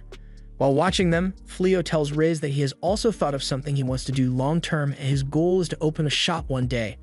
Riz loves the idea and promises to tell all her friends about it, so they'll come on the opening day and she'll make sure they all take human forms since her friends are demons. It's a little off-topic, but Fleo takes the moment to give Riz a gift he had made for her. It's a wedding ring, and he wants Riz to accept it to officially commemorate their marriage, and she happily does so. In other news, the blonde loser has been locked up in the castle dungeon, and he is likely to be executed for his various crimes of breaking into the castle treasury, unleashing national-level threats, and worst of all, having a really annoying face. A while later, Balarosa imagining herself in a wedding dress.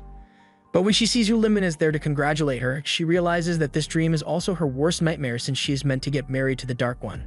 He tells her she can call him Gozel since there's no need to be so formal now that she is his wife, and in honor of the grand occasion, the entire demon army tells her that they will increase their efforts to take over the world so they can present it to her as a wedding gift. Balarosa now quickly begins backtracking since she says she doesn't want the world, but then she gets cut off by the Dark One who pulls her chin up for a kiss. And that's when she wakes up from her nightmare.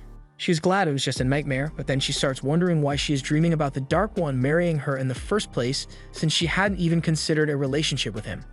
Balarosa now starts screaming to herself because she knows this means there is going to be more drama with the Dark One soon, but the others don't care and just tell her to have her panic attack quietly so they can sleep. The next morning, Balarosa is still feeling quite drained from all her yelling from the night before, so while they are baking together, Riz asks if she is feeling alright. Balarosa says she is fine, and it is just that she didn't get enough sleep the last night since she has been having weird dreams lately. Despite not receiving any information about who her dreams are about, Riz is able to deduce that Balarosa must be lovesick, since her race believes dreams are the image of what the person desires most. But that would mean Balarosa subconsciously wants Dark One, so she can't accept it. The other girls heard the word love, so they all drop what they were doing and rush into the kitchen to hear all the details about who Balarosa is in love with, and their deductive skills are amazing because they immediately figure out that it's the Dark One Balarosa must be secretly in love with. It makes sense to them since Gozel was coming here really often just to see her, but Balarosa is still in denial and claims that Gozel was just here to meet with Fleo, so it had nothing to do with her. However, the others know for a fact that he was only here for her since he would immediately leave if she wasn't here when he came, and Balarosa has run out of ways to explain his behavior, so she comes to terms with the fact that he may actually like her. The others mention how she could probably bridge the gap between humans and demons if she talked with Gozel things out with him, just like Fleo and Riz did. Although she may not want to marry him after one day like Riz did. Now that she mentions it, no one has ever heard Riz tell the story of how she fell in love with Fleo in the first place, and they are all pretty curious, so they gather around and ask what made her fall for Fleo.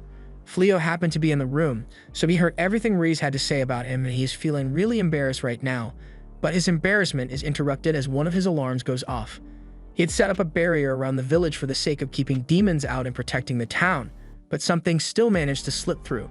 Haya confirms his suspicions when she says she senses the power of a demon nearby, so it must be a demon that slipped in. The others ask if the village is going to be in any danger, but Fleo isn't sure this demon is a threat yet since they haven't done any damage, and they didn't destroy the barrier. So for now, he just wants everyone to keep an eye on the town to make sure nothing bad happens. Meanwhile, over in the palace, the princess has just received some alarming news. Back when Fleo declined her offer to become the kingdom's official hero, he stated his intentions to remain neutral in all disputes between the humans and demons, but he offered her the bag of gold coins he received when he first got here and asked her to use it to rebuild the damaged city.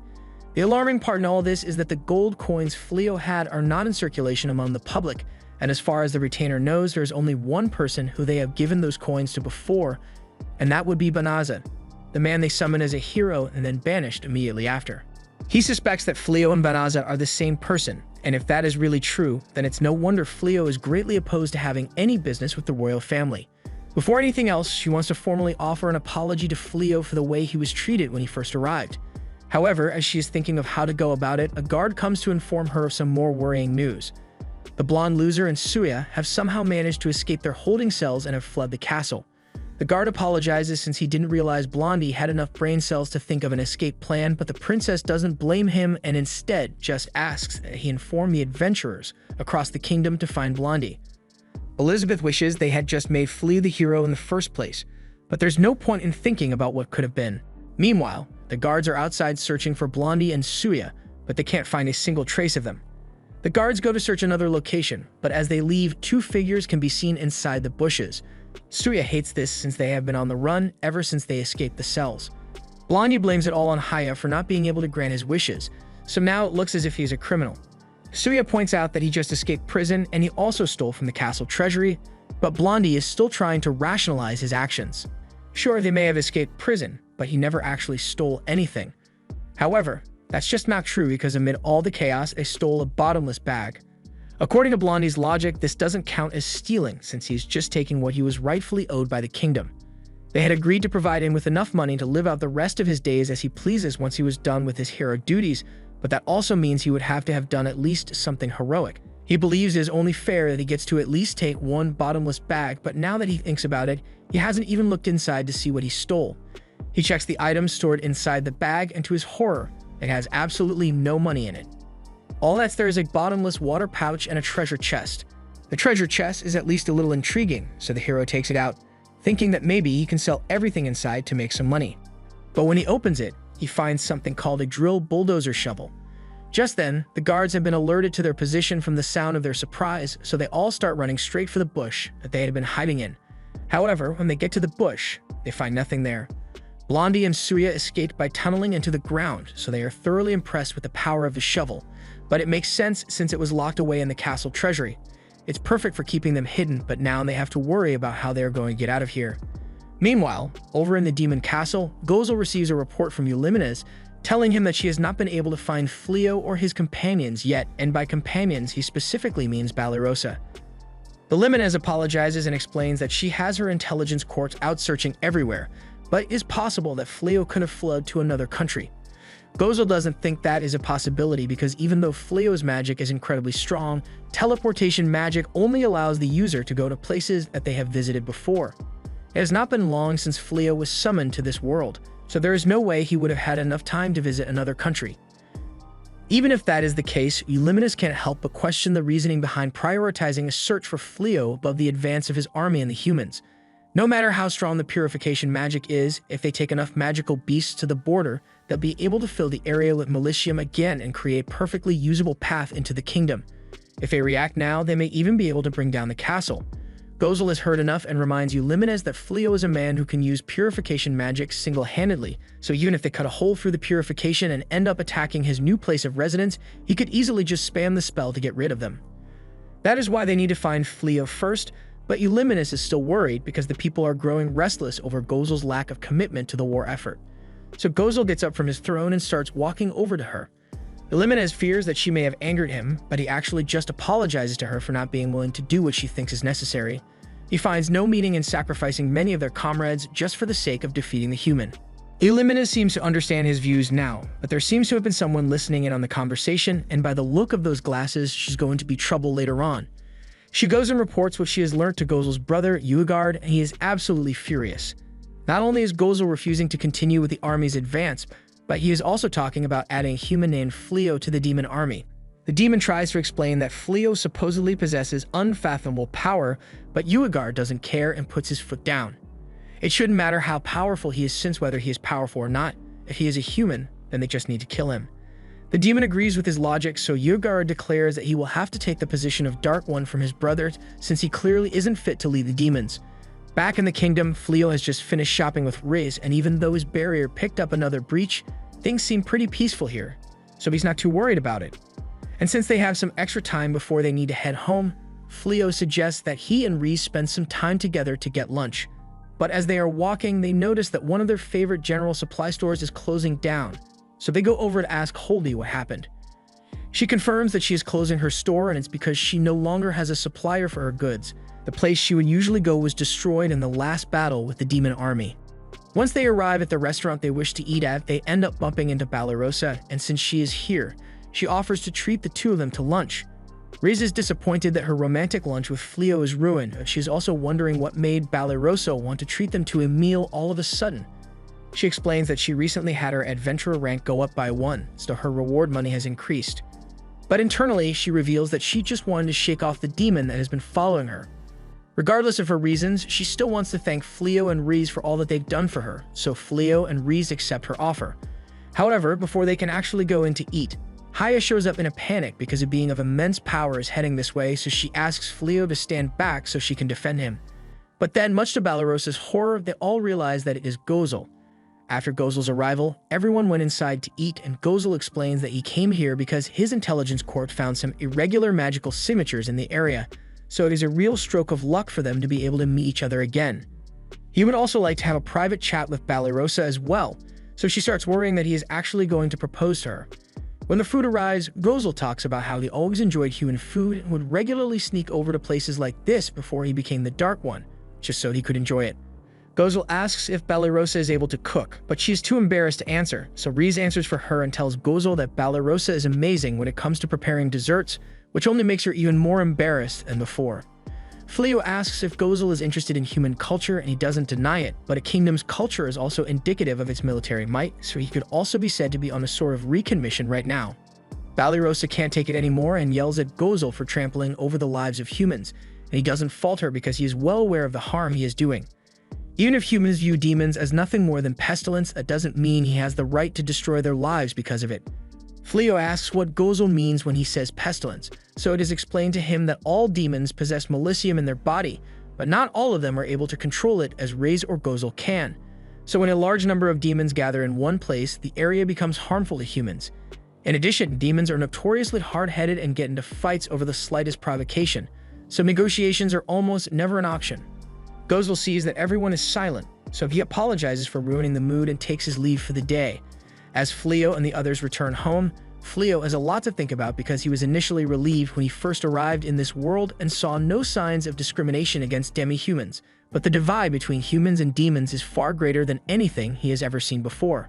In other news, Blondie and Suya are still trying to climb out of the hole they dug themselves into, and Suya is the first one to make it out, but her dummy thickness is making it difficult for her to lift herself out, and when Blondie asks what is taking so long, he hits a face full of the whole bakery Suya is dragging and he gets distracted, so he falls back down into the pit. Sometime later, Fleo and the others are all seated for lunch, and Reyes has been getting really good at cooking lately, so everyone really enjoys her meals. Reyes attributes her culinary success to the teachings of Miss Mileno, who took her and transformed her from an idiot sandwich to a 5-star chef. Just then, there's a knock on the door, so Fleo goes to answer it and finds Princess Elizabeth standing there. Fleo is shocked to see her again since he already declined her request to become the new hero, but Elizabeth isn't here to pester him about her request. She just wants to apologize to Fleo for how he was treated. Or more accurately, she wishes to apologize for how Banaza was treated. Fleo ends up inviting her in, so they go to the meeting room where Balarosa serves Elizabeth some tea. Balarosa apologizes for not having anything that would fit the standards of a princess, but Elizabeth says tea is perfectly fine and thanks Balarosa.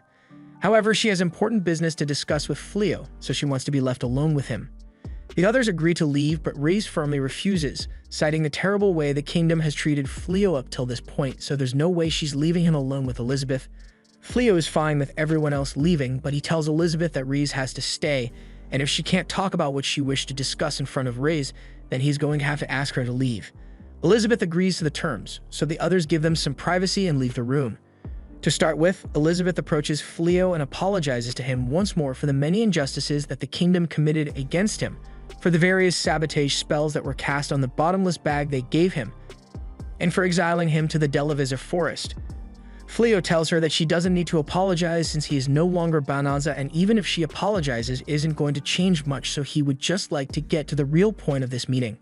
There's no way a princess like Elizabeth came all this way just to apologize to him, so there must be some other reason she's here. Elizabeth admits that she does have another objective in coming here, so she pulls out a magic map which shows the locations of her troops. This is top secret information, so Fleo wonders why Elizabeth would show this to him. She informs Fleo that the purification spell that was cast to keep the demons at bay will soon wear off, and once it does, the stalled demon army is sure to resume their advance and attack the kingdom again.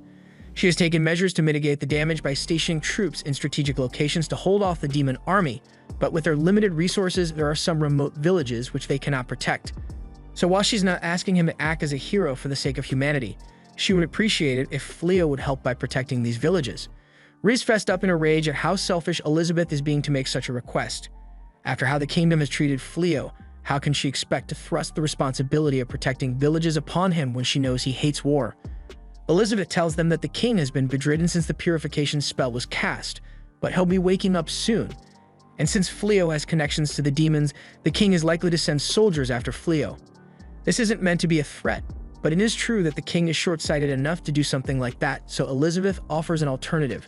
She can hold the king accountable for his transgressions against the true hero and for appointing the blonde loser as a false hero.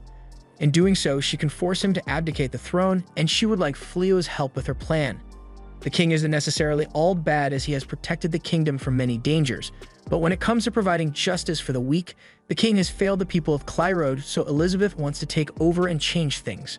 To do that, she needs to demonstrate the same level of authority and competence as the king, which is why she needs Fleo's help in protecting the unguarded village. Reyes objects to Elizabeth's plan since she's basically just using Fleo as a means to seize the throne.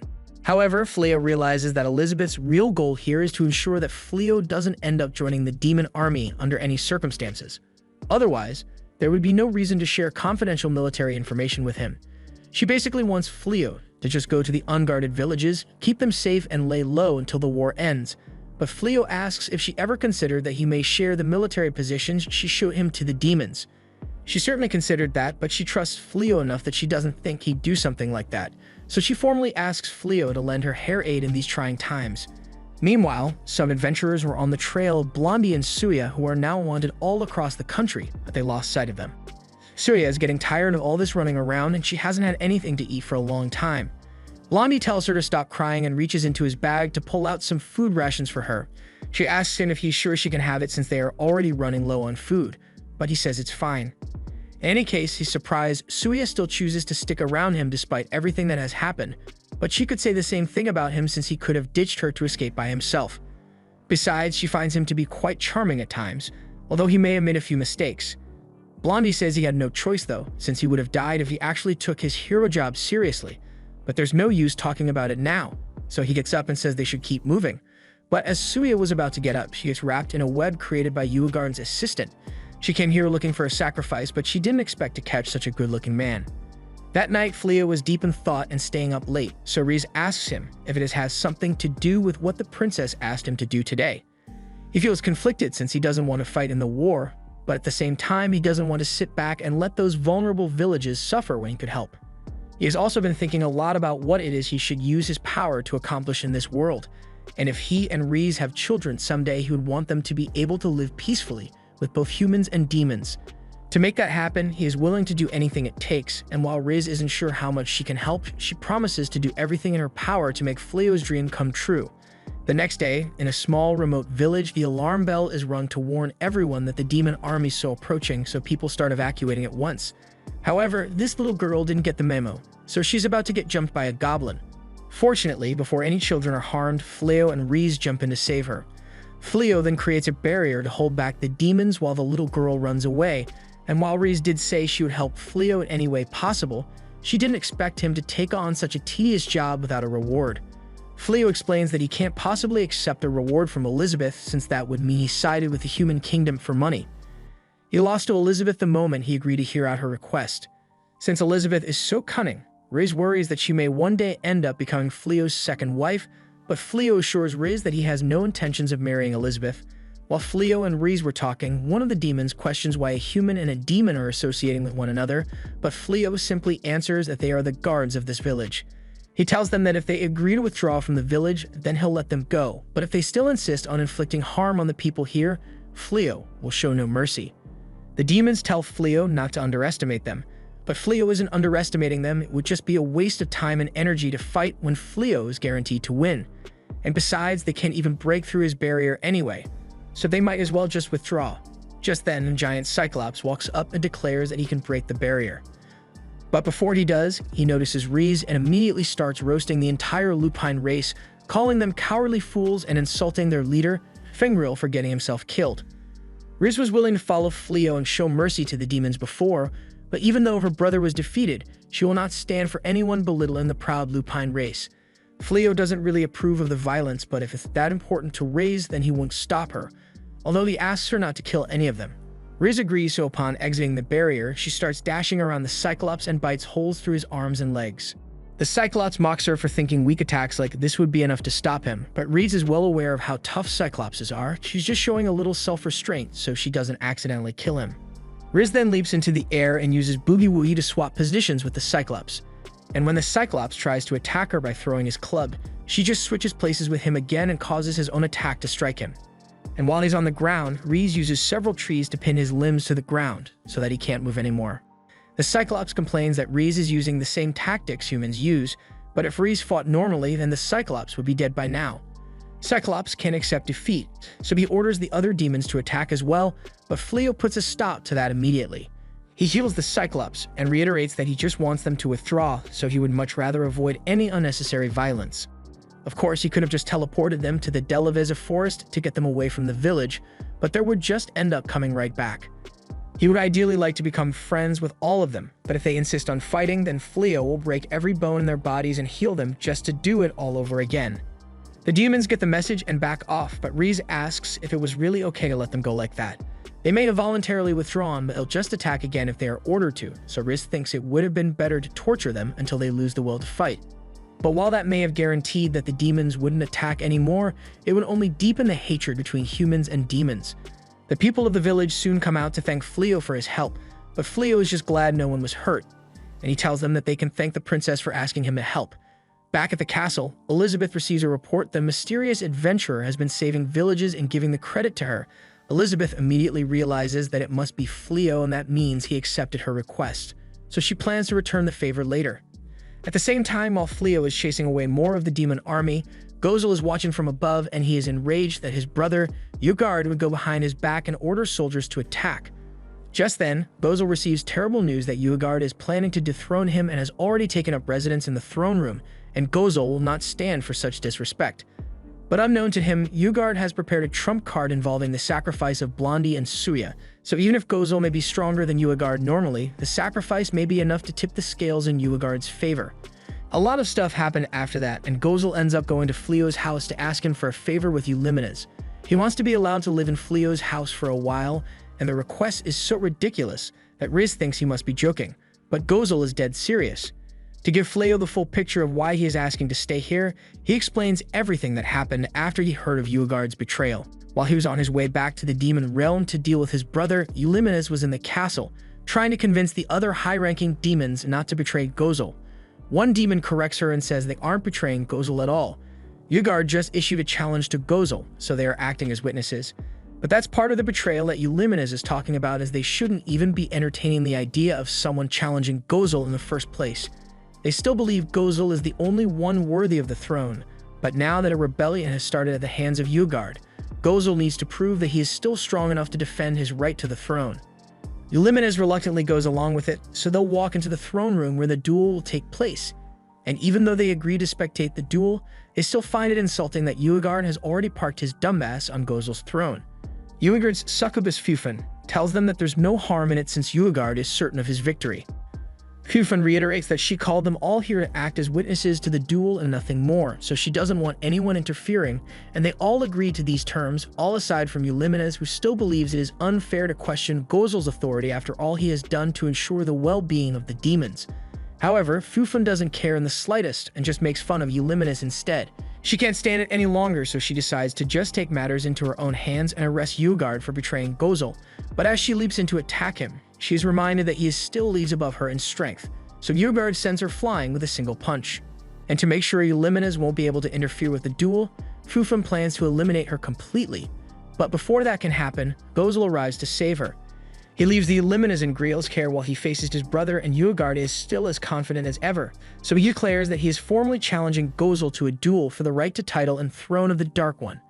With his sacrifice spell ready to go at any moment, he is confident in his victory, but Gozel sees no point in agreeing to a meaningless duel like this. Ugard tries to bait him into accepting by telling him his people have lost faith in his ability to lead due to his foolish actions. Gozel wants to know what actions he took that Ugard believes to be foolish, so he begins listing off everything he disagrees with Gozel on, from the rumors of him spending a lot of time with the human named Fleo, to the fact that he refused to continue the attack on the humans when they are at an advantage in the war. There are rumors going around the Demon Kingdom that Gozel is secretly siding with the humans, so Gozel asks everyone if they really hold that belief, but they are unable to answer. If his people have truly lost faith in him, then Gozel realizes he has no choice left, so he begins to unleash the power of the Demon Ring. Ugard thinks Gozel is finally ready to begin the duel, so he has Fufun prepare to sacrifice Blondie and Suya for his power boost. However, to his shock, Gozel just takes off the Demon Ring and tells him that he can have the throne if he wants it so badly. From this moment forth, Gozel has formally resigned from his position as the Dark One, since there's no point in fighting for his throne if his people don't think he deserves it. Gozel then turns to leave, but Ugard feels insulted by Gozel turning his back to him, so he yells at Gozel to come back here and fight him like a man. And that reminds Gozel there's one last thing he needs to do, so he turns around and kicks Ugard so hard that he is sent flying through the castle walls and off the side of the cliff. That was payback for hurting Eulimenes, and now that he has done that, he bids his former subordinates farewell and leaves for good. They never imagined Gozel would just leave, so they don't know what to do now. And Fufun is busy thinking of how to get Ugard out of the ravine, so it looks like Blondie and Suya have the perfect chance to escape. That brings us back to the present, and after leaving the Dark Army, Gozel and Eulimenes had nowhere to go, so that's why they asked Fleo to let them stay here. After hearing the entire story, Fleo is fine with letting them live here. but he will have to discuss things with the others first. And coincidentally, Balarosa happens to enter the room at that exact moment. Gozel has a smile on his face as he cheerfully greets her, but the smile on Balarosa's face fades away as she sees him, even more so when Fleo tells her that Gozel will be living here now. The rest of the girls are gathered to explain the situation to them, and they are shocked to find out that Gozel gave up being the Dark One. However, with his voluntary resignation, he can no longer live in the Demon Kingdom, and Fleo is the only person he knows in the Human Kingdom that could help him, which is why he is asking for this favor. Blossom questions Gozel about the recent attack by the Dark Army, but Gozel had nothing to do with that, so he asserts that he isn't here as an enemy, and he won't do anything to put them in danger. The girls are a little more open to the idea of him staying since he promises to be docile, but even if he has to take care of Eulimenes as well, Reese finds it hard to believe that Gozel is completely broke all of a sudden when he held such an important position before. The reason he is flat broke now is because Eulimenes' intel team also quit the Dark Army when they found out he was leaving, and they'd have been a huge help to him with keeping casualties down, so he gave them his fortune to help them start a new life for themselves. Eulimenes complains that Gozel is always too nice for his own good, and it always leaves her with the short end of the stick. Getting back on topic, Fleo says he is fine with having Gozel stay here, but he wants to know what the girls think about it.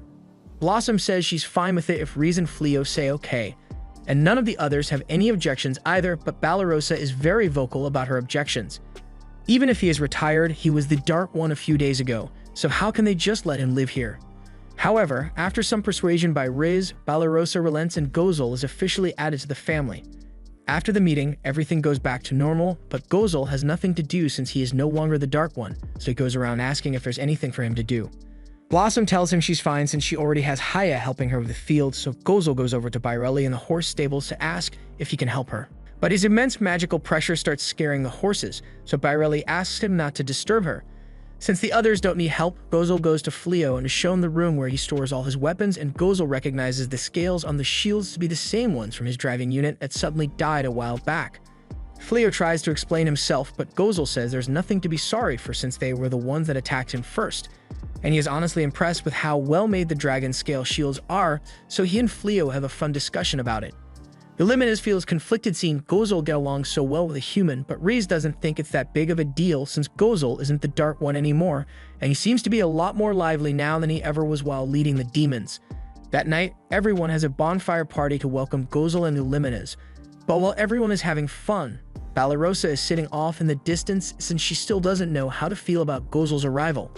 Late into the night, the party had ended and everyone went to bed, but Balarosa was still lost in thought.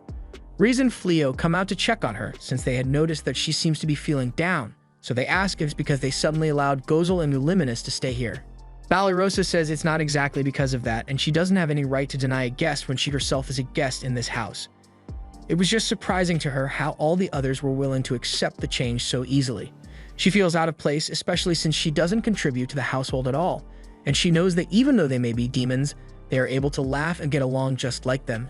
So they aren't as different as she initially thought, but even so, she can't accept them. She may have never actually made it to the front lines, but she has seen knights crying over their lost friends in battle. Even if Gozel is retired as the Dark One isn't a bad person, she can't just happily live under the same roof as him. Fleo tells her it is perfectly fine to hold animosity towards the demons after all that has happened since any human would feel that way in this situation, but that's just part of life. And honestly, Fleo doesn't think Gozel came here because he needed a place to stay. It's much more likely that he came here to keep an eye on them because between Fleo, Haya, and Reese, a lot of powerful forces are gathered here, so he probably wants to watch them to make sure nothing bad happens. It doesn't bother them to be watched since they don't have anything to hide, but living in harmony means accepting others for who they are, so Balarosa shouldn't force herself to like him. Honestly, Riz finds it a bit strange that Balarosa is okay with her, but she absolutely hates Gozel. Riz reminds her that she was also once in the Dark Army, and the first time they met, she fully intended on letting her troops eat Balarosa and the others alive. Balarosa had forgotten all about that, but now that she has lived with Riz for so long, she can't see her as a threat anymore since she is always acting silly. They make a good point, so the next day, Balarosa confronts Gozel and Eulimenes and tells them that if they ever harm a single human, she will never forgive them. Gozel finds it amusing that Balarosa is willing to accept their presence here, but she's still going to keep an eye on them. And Eulimenes just mocks her for taking such a bold stance when she was so scared yesterday, but this time, Balarosa retorts by reminding Eulimenes how she got wiped out by Fleo 2 times in a row already. Gozel then approaches Balarosa and offers a handshake to commemorate their new friendship, but she still doesn't trust him yet, so she says she'll hold off on the handshake until she is sure he is trustworthy. Meanwhile, over in the Demon Kingdom, Blondie and Suya are making a run for it to escape, and things work out great for them since Blondie was able to steal a ton of jewels and magic gems from their treasury. So once he sells them, he and Suya will be able to live an easy life with all the money they'll get. Suya likes the sound of that, but she reminds Blondie that they are still wanted people in the kingdom of Clyrode.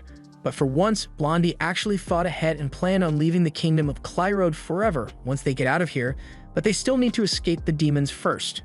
Over in the demon castle, Yugard had resumed the attack on Clyrode, but every attempt the demons have attempted to make in advancing the front lines has been met with resistance.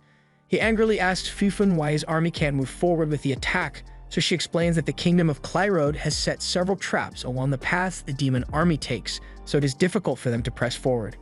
Traps weren't a problem last time they went to war, so Yugard wonders why the army is having trouble with them now. Fufun tries to work up the courage to tell him that it's because he is too dumb to know how to avoid the traps, but Yugard doesn't even let her finish speaking and demonstrates the level of stupidity he possesses by ordering an extra large army to march through the traps. Some of his men may die, but that is a sacrifice he is willing to make. Although Fufun asks him how he intends to amass an army that is willing to walk straight through a minefield, but he just pins that responsibility on her and gut punches Fufun out of the room so he doesn't have to answer any more questions. Yugard then walks past all the demon generals, and once he is gone, they start talking amongst themselves about how utterly screwed they are. Yugard only has 2 brain cells in his head, and one of them is clearly on vacation, so it's no wonder the war effort is failing now. Gozel has always made well-thought-out plans of attack before any action was taken, but now that the intel squad has quit along with Uliminas, that's not an option anymore. The morale among the soldiers has also been at an all-time low with how badly things are going, so if things don't change soon, the Dark Army is sure to fall to ruin. Just then, Fufun makes her way back into the palace, and while hanging from the ceiling, she declares that she knows how to fix the morale issues flawlessly. She's going to hold an office pizza party, but first, someone needs to help her get down. Meanwhile, in the kingdom of Clyrode, Riz and Fleo are at a festival, and Riz has just won first prize at a stall. She excitedly hugs Fleo and informs him that the prize is a voucher for a local hot spring, so she's excited to get to spend time with him. However, the voucher is only valid for 3 or more people, meaning they would have to bring a friend along, so Riz doesn't want it anymore. Riz and Fleo continue walking through the festival, but everyone else has joined them now, so Riz is bummed out that she can't spend any alone time with Fleo. Fleo tries to cheer her up because the initial reason for this trip was to get to know Gozel and Uliminas better, so she should just try to have fun with everyone else for now. They are welcomed by the hostess of the hot spring, and Fleo is appreciative of the hospitality, so while he is signing in, all the girls are given complimentary yukata. They are all directed to the changing rooms, but before they leave, Riz goes up to one of the attendants and asks for directions to the hot spring that boosts fertility. The attendant immediately knows what Riz is hoping for, so she hands her a map and wishes her good luck. Meanwhile, the other girls are on their way to the changing room, and Blossom accidentally bumps into a huge man. She apologizes for not watching where she was going, but the man turns out to be Yugard, who is currently disguised as a human, but Blossom doesn't know this, so Fufun stops Yugard's rage before he can blow his cover. After Blossom leaves, Yugard asks Fufun why she stopped him from killing that girl, so Fufun reminds him that they came here with the rest of the demon army, disguised as humans for the sole reason of raising morale among the troops, so if he blows their cover by getting angry over nothing, then all her efforts will be ruined. Just then, the other demons show up, and they are all looking forward to getting to relax in a hot spring, but before they go their separate ways, Fufun reminds them all that they need to wear the necklaces she made for them at all times because it's the only thing keeping their militium in check. As they pass, Riz, Uliminas, and Gozel wonder what's going on since all the demon generals are gathered here. They don't seem to be causing trouble, so Gozel wonders if he should have tried doing something like this for the army while he was still the Dark One. Riz tells both Gozel and Uliminas that they have to avoid the other demons at all costs, because if he and Yugard come face to face with one another, then there's definitely going to be trouble, and she's not going to let anything ruin her hot spring date with Fleo. They then return to the rest of the group and are led to the room where the girls will be staying.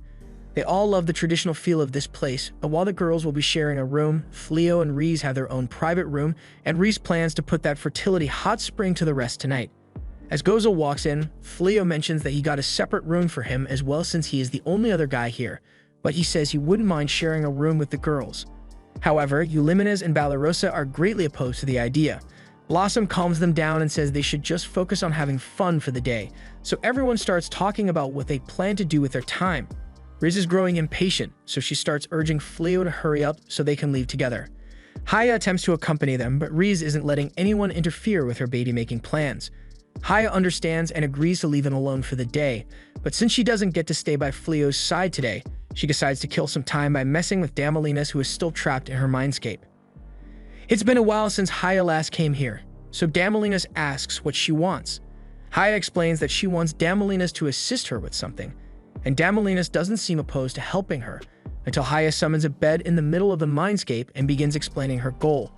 After many nights of watching Fleo and Riz's nighttime escapades, she wanted to try it out for herself, but she needs a partner to do the deed, and that's where Damalinas comes in handy. Damalinas tries to argue that they can't do it because they are both women, but even spaghetti is straight until it gets wet. However, before Haya can go through with it, Damalinas freaks out and throws Haya out of her own mindscape, so Haya is starting to think consent might be a bit important for this. Meanwhile, Fleo and Riz have just arrived at the Yanaji bath for fertility, and she excitedly tells Fleo that after they've soaked in the bath to the fullest, they test the effects of the bath thoroughly back at home. Fleo gets a little flustered, but he's also looking forward to it as Riz drags him into the bath. Meanwhile, Bairelli is elsewhere doing her own thing, and that involves visiting the local bedroom toy store for personal reasons. But while she is nervously walking up to the door, she is nearly given a heart attack as Haya pops up behind her. Haya came here looking for ways to entice Damalinas into smashing with her, so she isn't judging Bairelli. But since they are both here anyway, Haya pushes Bairelli inside so she can test out some of the toys on her for research purposes. While Haya and Bairelli are having their fun, the others are having their own fun at a bar. While drinking, Blossom notices that Balarosa has been staring at Gozel this whole time, so she starts joking that if Balarosa likes Gozel so much, she should go over and start a conversation. Balarosa asserts that she is just trying to keep an eye on Gozel and Uliminas since she still doesn't trust them, but then Blossom calls over to Gozel, and now that he has an excuse to speak to Balarosa, he immediately starts complimenting her on how great she looks.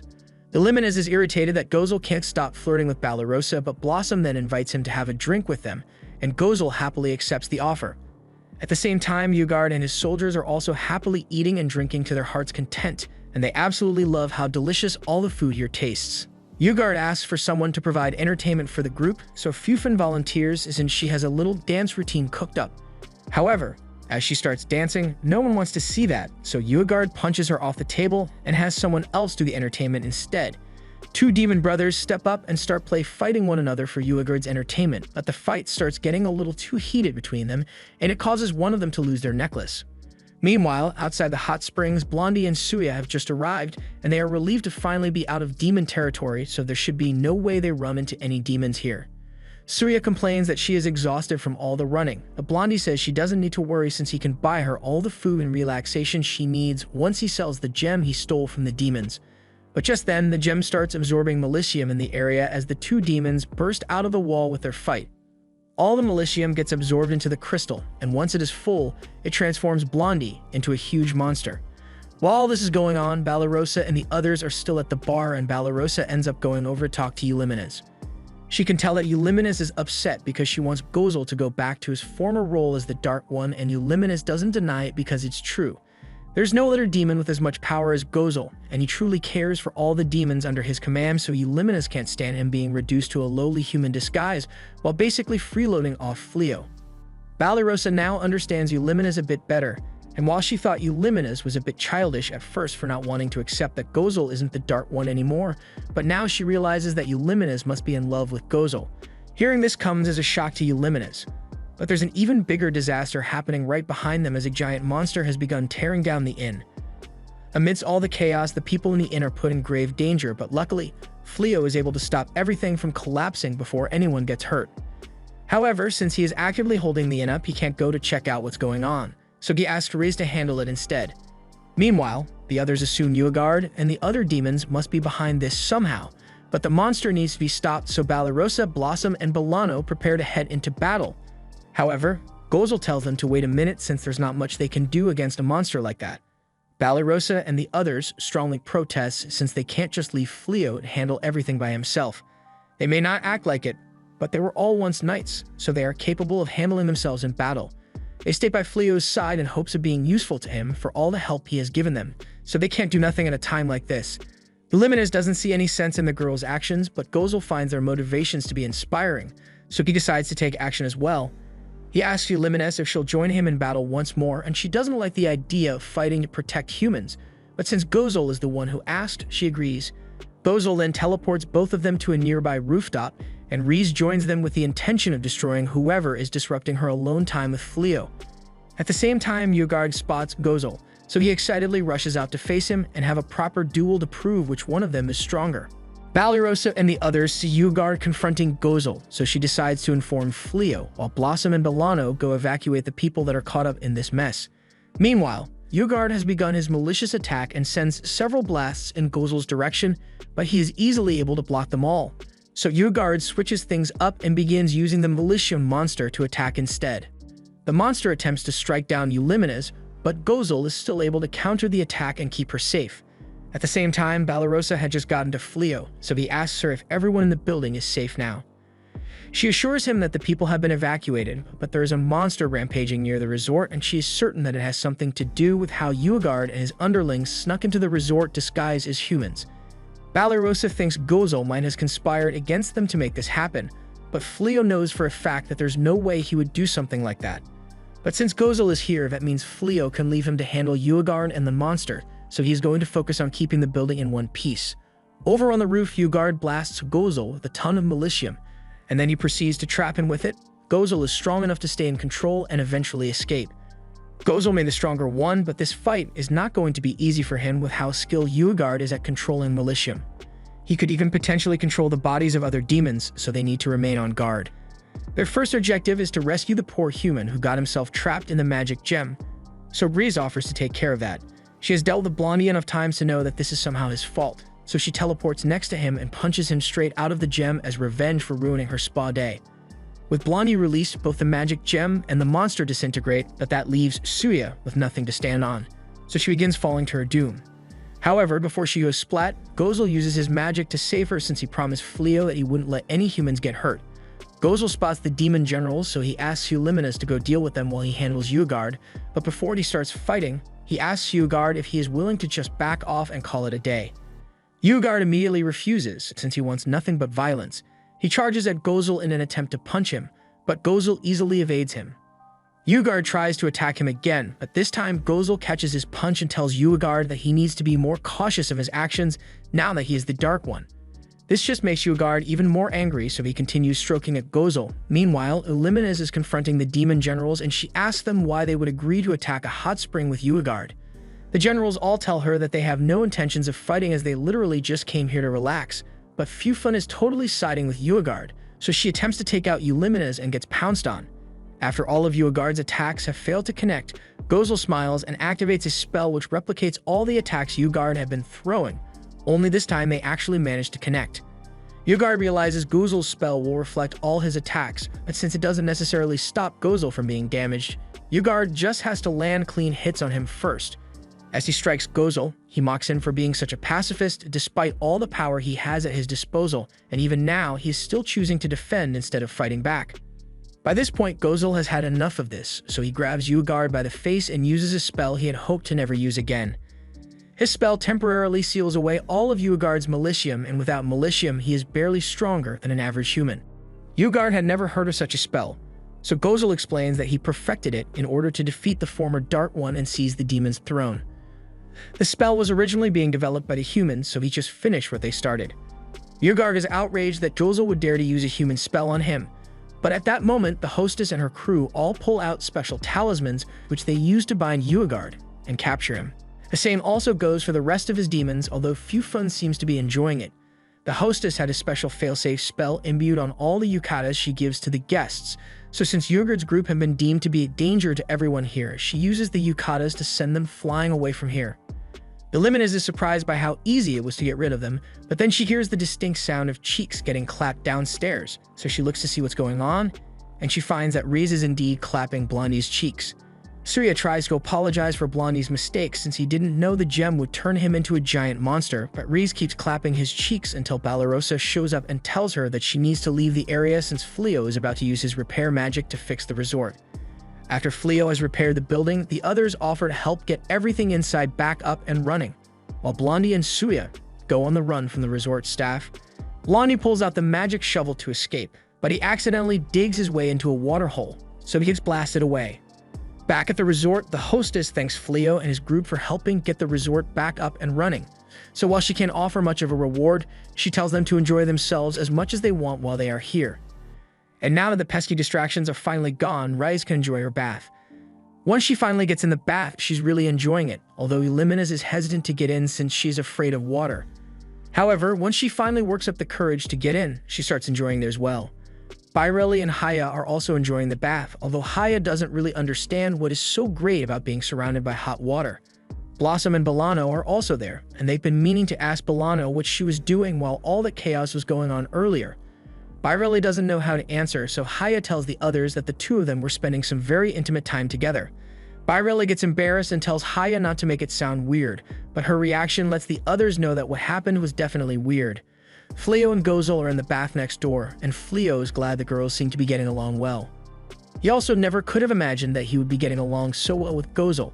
Gozel has been interested in Fleo since the first day they met, since Fleo had the guts to remain calm in the face of his power. And with all the strength Fleo possesses, he chooses not to use his power for personal gain, but rather to try and foster peace between humans and demons. The thought he had at the time was that if he and Fleo joined forces, they may be able to put a stop to the war once and for all, but Fleo thinks Gozel is overestimating his capabilities. It is true that Fleo managed to win the Isekai lottery and gain unimaginable power for basically no reason, but there's still no spell that can stop people from fighting. Nothing is going to change if they rely solely on magic, so Fleo isn't sure how he will solve the war issues.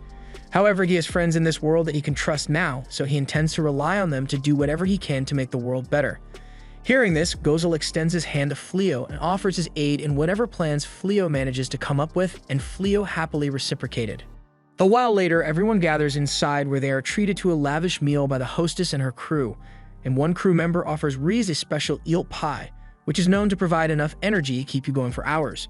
Riz thanks her for her assistance, and while everyone is busy eating, Balarosa approaches Gozel. Gozel is pleasantly surprised since Balarosa has never once willingly approached him before, so he asks her what she needs. She tells him she is here to thank him for what he did during the battle earlier today, since Riz had told her about how he made sure to keep humans safe during the whole thing. He tells her it's no big deal since he can't go breaking the promise he made to her, but Gozel getting close to Balarosa makes Uliminas jealous. Everyone has a good time at dinner, and by the time everyone has gone to bed, Riz comes in to check on them all. After making sure they are all sound asleep, she goes over to Fleo, who is sitting and staring at the sky. Now that it's just the two of them, Fleo asks Riz what she thinks about humans in general, and while hasn't really put much thought into it, she would have to say that on the surface, humans seem weaker than her race. However, after spending so much time with humans, she understands that superiority isn't determined solely based on military achievements. For instance, she still remembers how Balarosa made her taste defeat when they had a baking contest a while back, so while it is still difficult to say that she likes the human race, she at least doesn't think of them as enemies anymore. But her feelings aside, she asks Fleo why he suddenly asked her a question like that, so he says he just wanted to know how she felt. The war between the humans and demons is likely going to get worse from here, so if it does, Fleo plans to guard the town to make sure no one gets hurt. He would appreciate it if Riz would stay by his side through it all to make sure he never goes too far. And if she's with him, he is sure he can make it through without making any mistakes. Riz says she will always stay by his side no matter where he goes, especially since they need to make sure the world will be a safe place for their future child. From there, they get down to business, and by the next morning, Riz is in a really good mood. The others realize what must have happened, and Haya is upset that she didn't get to watch them while they did it since she was asleep. Once they reach the gate of the resort, Fleo raises his hand and says it's time to go home as he casts a teleportation spell. Back home, everyone has settled back into their normal routine, and Blossom is back in the field, working with Saib. On Bolano's end, she has just introduced herself to her class and tells them how she used to suck at magic, but thanks to her teacher, she is now decently capable of using it, so she's going to work hard to teach them everything she learned from Fleo. Haya is also hard at work with her magical gardening, and Blossom is pretty impressed with how well everything turned out, so they will have even more veggies to sell in town later. Gozel has also been busy learning how to craft weapons with Fleo, but Uliminas doesn't get what the point is, since it's not like Gozel plans to open up a weapon shop or something. But Gozel is actually considering doing exactly that, so Uliminas starts trying to talk him out of it. Just then, Balarosa comes over and she thanks Gozel for the armor he made for her since it was perfect for her. But the fact that Balarosa is now friendly with Gozel still makes Eulimina's jealous, so she starts growling at Balarosa. Balarosa tries to change the subject and brings up how the princess is being coronated today, so she hopes the demon army doesn't resume their attack and ruin it. And Gozel tells her that she doesn't need to worry about that since Uegard won't be able to use his Melicium for a long while since Gozel sealed it, so there's no way he could lead an attack anytime soon. Over at the capital, Princess Elizabeth is greeted by her people as she has just been crowned queen. But as she returns inside the castle, we find out that she hasn't been able to locate her father. She believes he must have fled when he realized that all the awful things he had been doing would be revealed. And while he may be her father, Elizabeth still needs to make sure he gets punished for all the wrongdoings he committed. She does not want to waste the chance Fleo provided her with, so she swears to reshape the kingdom no matter what it takes. In other news, Blondie and Suya are on the run again and hiding in a hole, but that isn't surprising. As nighttime approaches, everyone at Fleo's house gets called in for dinner, and Fleo reminisces about how he came to this world alone, but now he has good friends and a loving wife, so he couldn't ask for a happier life. The end.